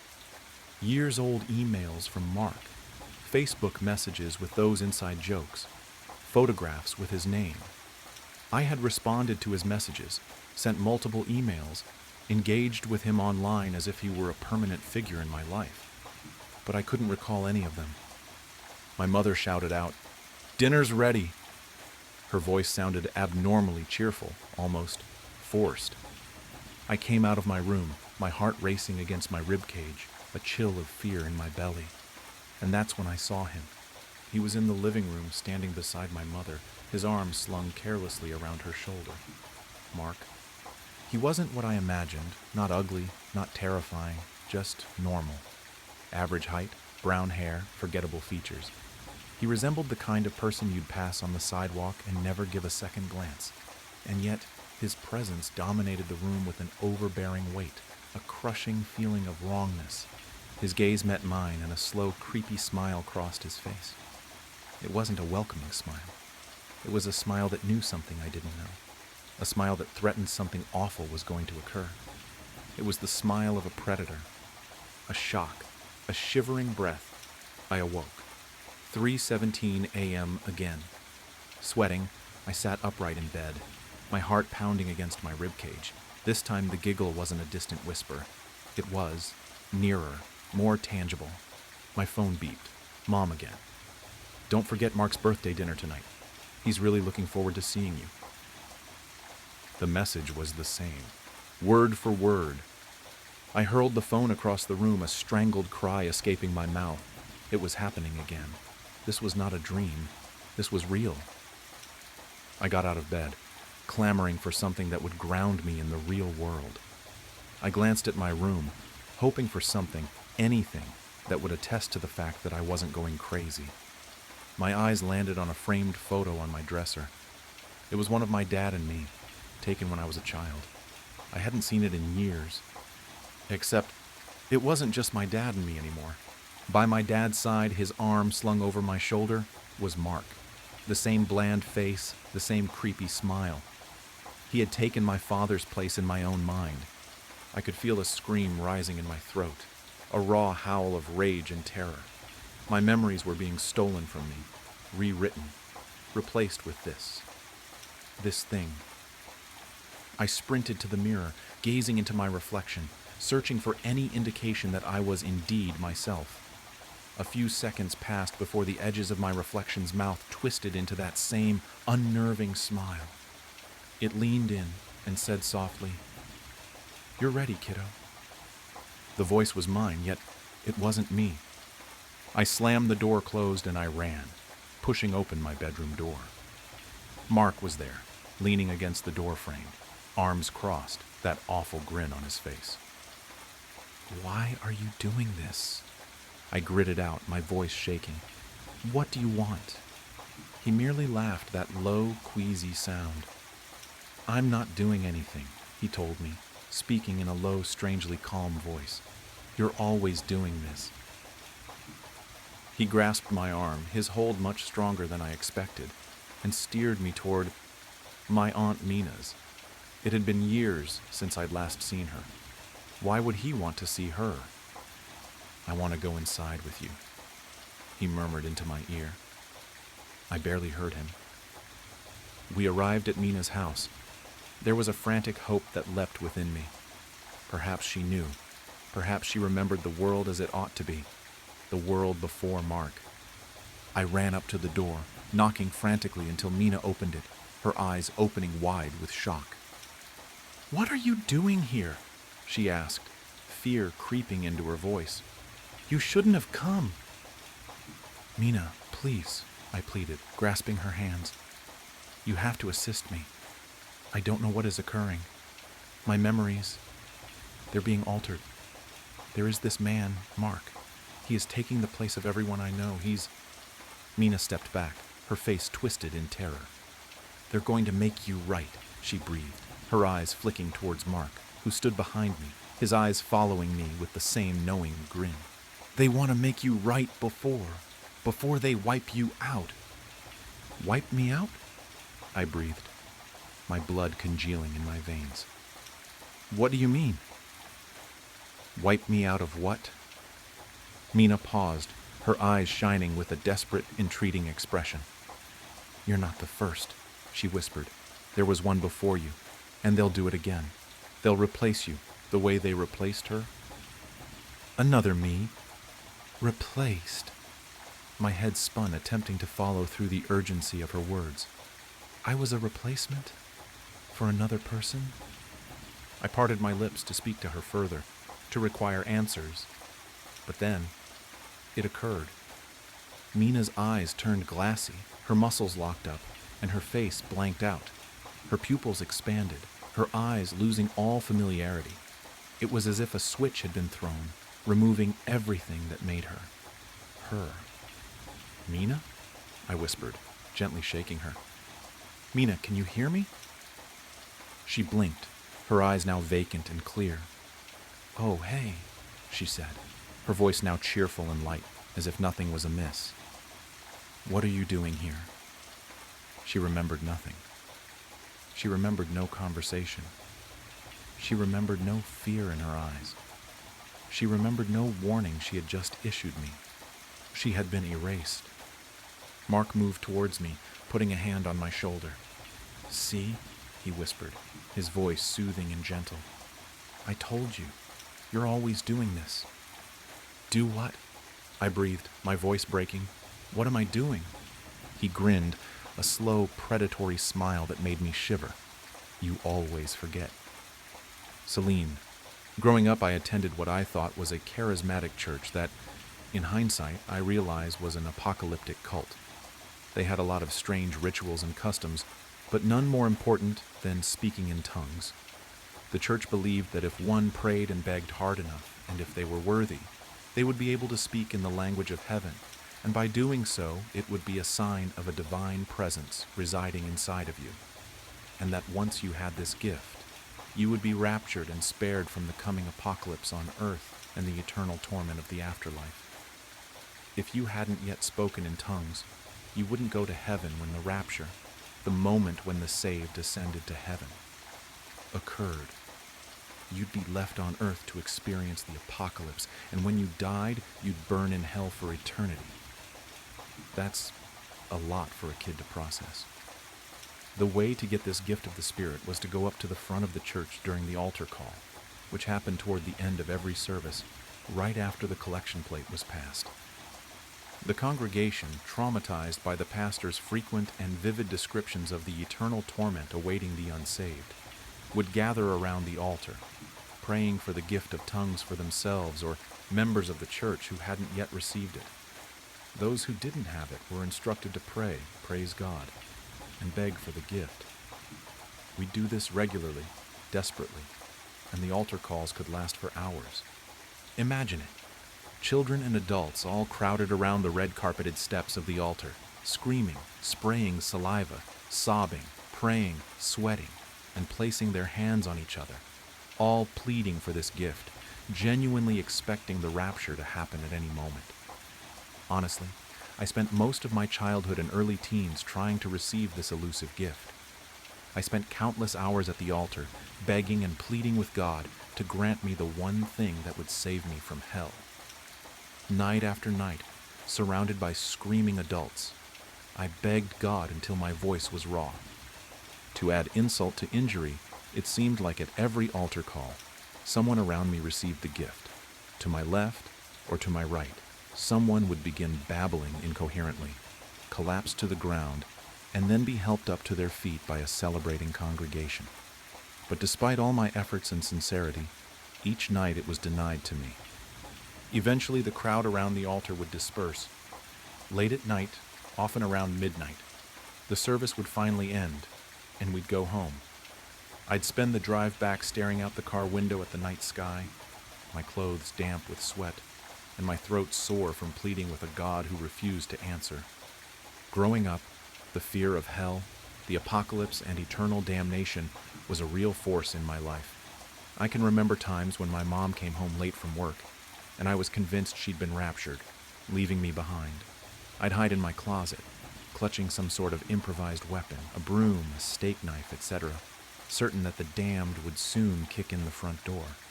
For what purpose? Maybe to eat me or sacrifice me to Satan. I wasn't sure what the damned did, but I knew it couldn't be good. All this made for an interesting, high anxiety, and, at times, sleep-deprived childhood. When I was around 16, the pastor started preaching that the rapture was particularly imminent. We began having service every night about the coming apocalypse, and the importance of speaking in tongues for the unsaved. The pastor warned that hell would be infinitely worse for people like me who knew the truth, but hadn't accepted the gift. This was especially frustrating for me. I was trying so hard. After the collection plate was passed, we had the inevitable altar call, and at each of them I tried harder and harder to speak in tongues. But it still wasn't happening. I started to think maybe I was immune or something. Finally, after an especially long altar call, the pastor took me aside and told me, in a voice filled with compassion, concern, and perhaps a hint of exasperation, that if I just repeated the word hallelujah over and over again, God could use it as a foothold to enter my heart and grant me the gift. At the next altar call, I gave it a try. I knelt at the altar, shouting hallelujah over and over again. I was helped by an older man in the church who often mentored and prayed with the young boys, either one-on-one at his house, which he preferred, or at the altar. He considered this his calling. This oddly, overly affectionate man, a self-proclaimed prayer warrior, whispered words of encouragement in my ear as he knelt behind me, rubbing his hands tenderly across my sweating back and shoulders. Hallelujah! I shouted, again and again. My arms waved, my body swayed, and my knees ached. My throat was raw and my voice was fading. The words began to run together, syllables dropping and merging. This only excited the people around me, especially the man behind me. Hallelujah! Hallelujah! I kept shouting faster and faster. Exhausted, the words blurred into nonsense. Around me, the church members screamed and prayed with ecstatic fervor. The pastor, now kneeling in front of me, tangled her fingers in my hair with one hand, grabbed my chin with the other, and brought her fleshy face close to mine, pressing her puckered lips against my ear. "No, say it like this," she whispered, her breath hot, moist, and intrusive. And then she began repeating the word hallelujah, improvising like a jazz musician, creating her own excited babble of syllables to accompany mine. Behind me, the man prayed harder, his breath hot on my neck, his body pressed close to mine. His hands moved roughly over my shoulders and back. He whispered in my ear, urging me to pray harder, harder, to let it inside me. Hallelujah! Hallelujah! I tried to keep shouting, but my voice faltered, my words turning to mush. The crowd erupted in a frenzy of excitement. The word blurred, lost its meaning, became a nonsensical noise. My throat burned, my body trembled. The pastor kept whispering in my ear, but her voice seemed to change. The word she kept repeating was now unrecognizable. The first syllable, a percussive exhalation. The second, a wheezing gasp. The third, obscenely stretched out. The last, almost a cry of pain. Her wet lips squirmed against my ear like worms. I felt her tongue in my ear, her voice in my head, and suddenly something shifted. The air grew thick and cold. The sounds around me suddenly muffled and distant. I felt like I was submerged in dark water. A strange presence loomed all around me. No, inside me. A watching, waiting, something. I felt 1,000,000 miles away, and a coldness crept into my chest, an internal ocean of black water teeming with something dark and squirming, rising up my throat and bursting out of my mouth. It hurt. I started screaming. We all seemed to be screaming in unison, and the lights were flickering, and suddenly I was being helped to my feet. I had apparently blacked out, collapsing face forward onto the steps of the altar. It wasn't an unusual occurrence at the church. They called it being slain by the Spirit. I had rug burns on my forehead for weeks. Still, as I came to, all around me, everyone was ecstatic. "You've got it," someone shouted, their hands gripping my arms and shoulders. Everyone was happy. I was being congratulated, showered with love. And in the middle of it all, someone, I don't know who, whispered in my ear, "It's inside you now." And I felt a strange chill. I knew I should be happy. I tried to convince myself I was, but I felt different. Hollowed out, violated in a way I couldn't quite grasp or articulate. Later, before the service ended, the pastor asked me to come up to the pulpit to make an announcement. Numb, exhausted, and uncertain, I walked up. As I neared the pulpit, I glanced at the pastor. Our eyes met, and I still remember her expression. Though she smiled, her face seemed smug and sly, as though the two of us were co-conspirators. She nodded toward the pulpit, silently encouraging me to play along. I stepped up and looked out at the congregation, the only friends and community I had ever known. Their upturned faces were expectant, like children waiting for a story. I made my choice. I spoke in tongues, I said into the microphone. My voice was raw and my throat was sore, but the declaration boomed around the church with a confidence I didn't feel. The congregation erupted in applause and shouts of "Amen" and "Praise the Lord." Their words blended into an indecipherable babble that sounded like tongues. Hallelujah. But I wasn't exactly sure what it was that I'd done. I wasn't sure what I'd let in. That night I couldn't sleep. My room felt suffocating, the air thick with something unseen, some new and terrible thing inside of me and around me. I lay awake, replaying the altar scene in my mind. The man's hands, the pastor's smile, the cold presence that had seemingly entered me, the feeling of something inside of me boiling over, the pain, and the beginning of a scream. And then I heard it, a whisper, faint and guttural from my own mouth. But it wasn't me speaking. It wasn't my voice. It wasn't English or the word hallelujah. It was something older, darker, like the sound of something massive choking up something vile, but I could understand it. "Not now," it said, from my own mouth. "Not now, but soon." I froze, my body paralyzed as the words seemed to echo in the room and my mind. And then, just as suddenly, the voice, the feeling, was gone. I refused to go back to the church after that. Rejecting the faith of my family at such a young age tore my life apart. But I survived. I grew up. And over the following decades, I found peace, love, and my place in the wider world. Or I thought I had. But last night, as I was washing dishes, I started to gag, cough, and gasp for air. And I felt it again, rising up. The voice that wasn't a voice. The words that weren't words in any human language. They burned and tore at my chest and throat and spilled out into the empty air around me. "Really soon now," it said through me, with undisguised glee.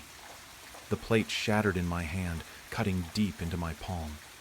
Cold dread rushed through me, and then, somehow beyond me, standing at my sink in my empty house, with blood welling up in my cupped palm, I realized I wasn't alone with the voice or the pain. Not really. I could feel them. The connection snapped into place, somehow simultaneously stabbing and tearing at me, a pain sharp, dull, and overwhelming, like a clawed finger pushing into the center of my mind, slicing, stretching, and flipping a switch. I knew all of them, the others, the ones who'd been there at the church when I was a boy. Their thoughts, their faces, their secrets, loves, and fears flooded my mind. They were scattered across the world. Most had moved on, healed, and built new lives just like me, but I knew at that moment, we all knew, that we were still marked and connected by the same terrible fate and bond. The voice was in them too, rising up, burning, tearing at us all. I could feel their fear, confusion, pain, mirroring my own, and a growing understanding of what was coming. A terrible, all-consuming compulsion building inside me, in all of us, pressing, urgent, and impossible to resist any longer. For death, destruction, chaos, glorious purpose, and hell on earth. The voice was rising up again, preparing to speak. In agony, I clawed at my face and throat, tearing at my collar in desperation, unintentionally smearing blood from my cut hand across my face, mouth, and neck. Blood, red, hot, salty, and so beautiful. On its own, my tongue lashed out impossibly long, flailing wildly at the air, lapping at the blood around my mouth and in my palm. It was unexpectedly delicious, sparking an explosion of pleasure in my injured hand, groin, chest, and head. A pleasure somehow shared with all the others, rapturous in its mounting intensity. Heavenly. "It's almost time," we all choked and gagged out in gleeful unison and hellish chorus, followed by horrible, wet sounds that burned in our chests, tore at our throats, and burst out of our mouths. Inhuman, monstrous, utterly insane sounds that we all recognized as laughter.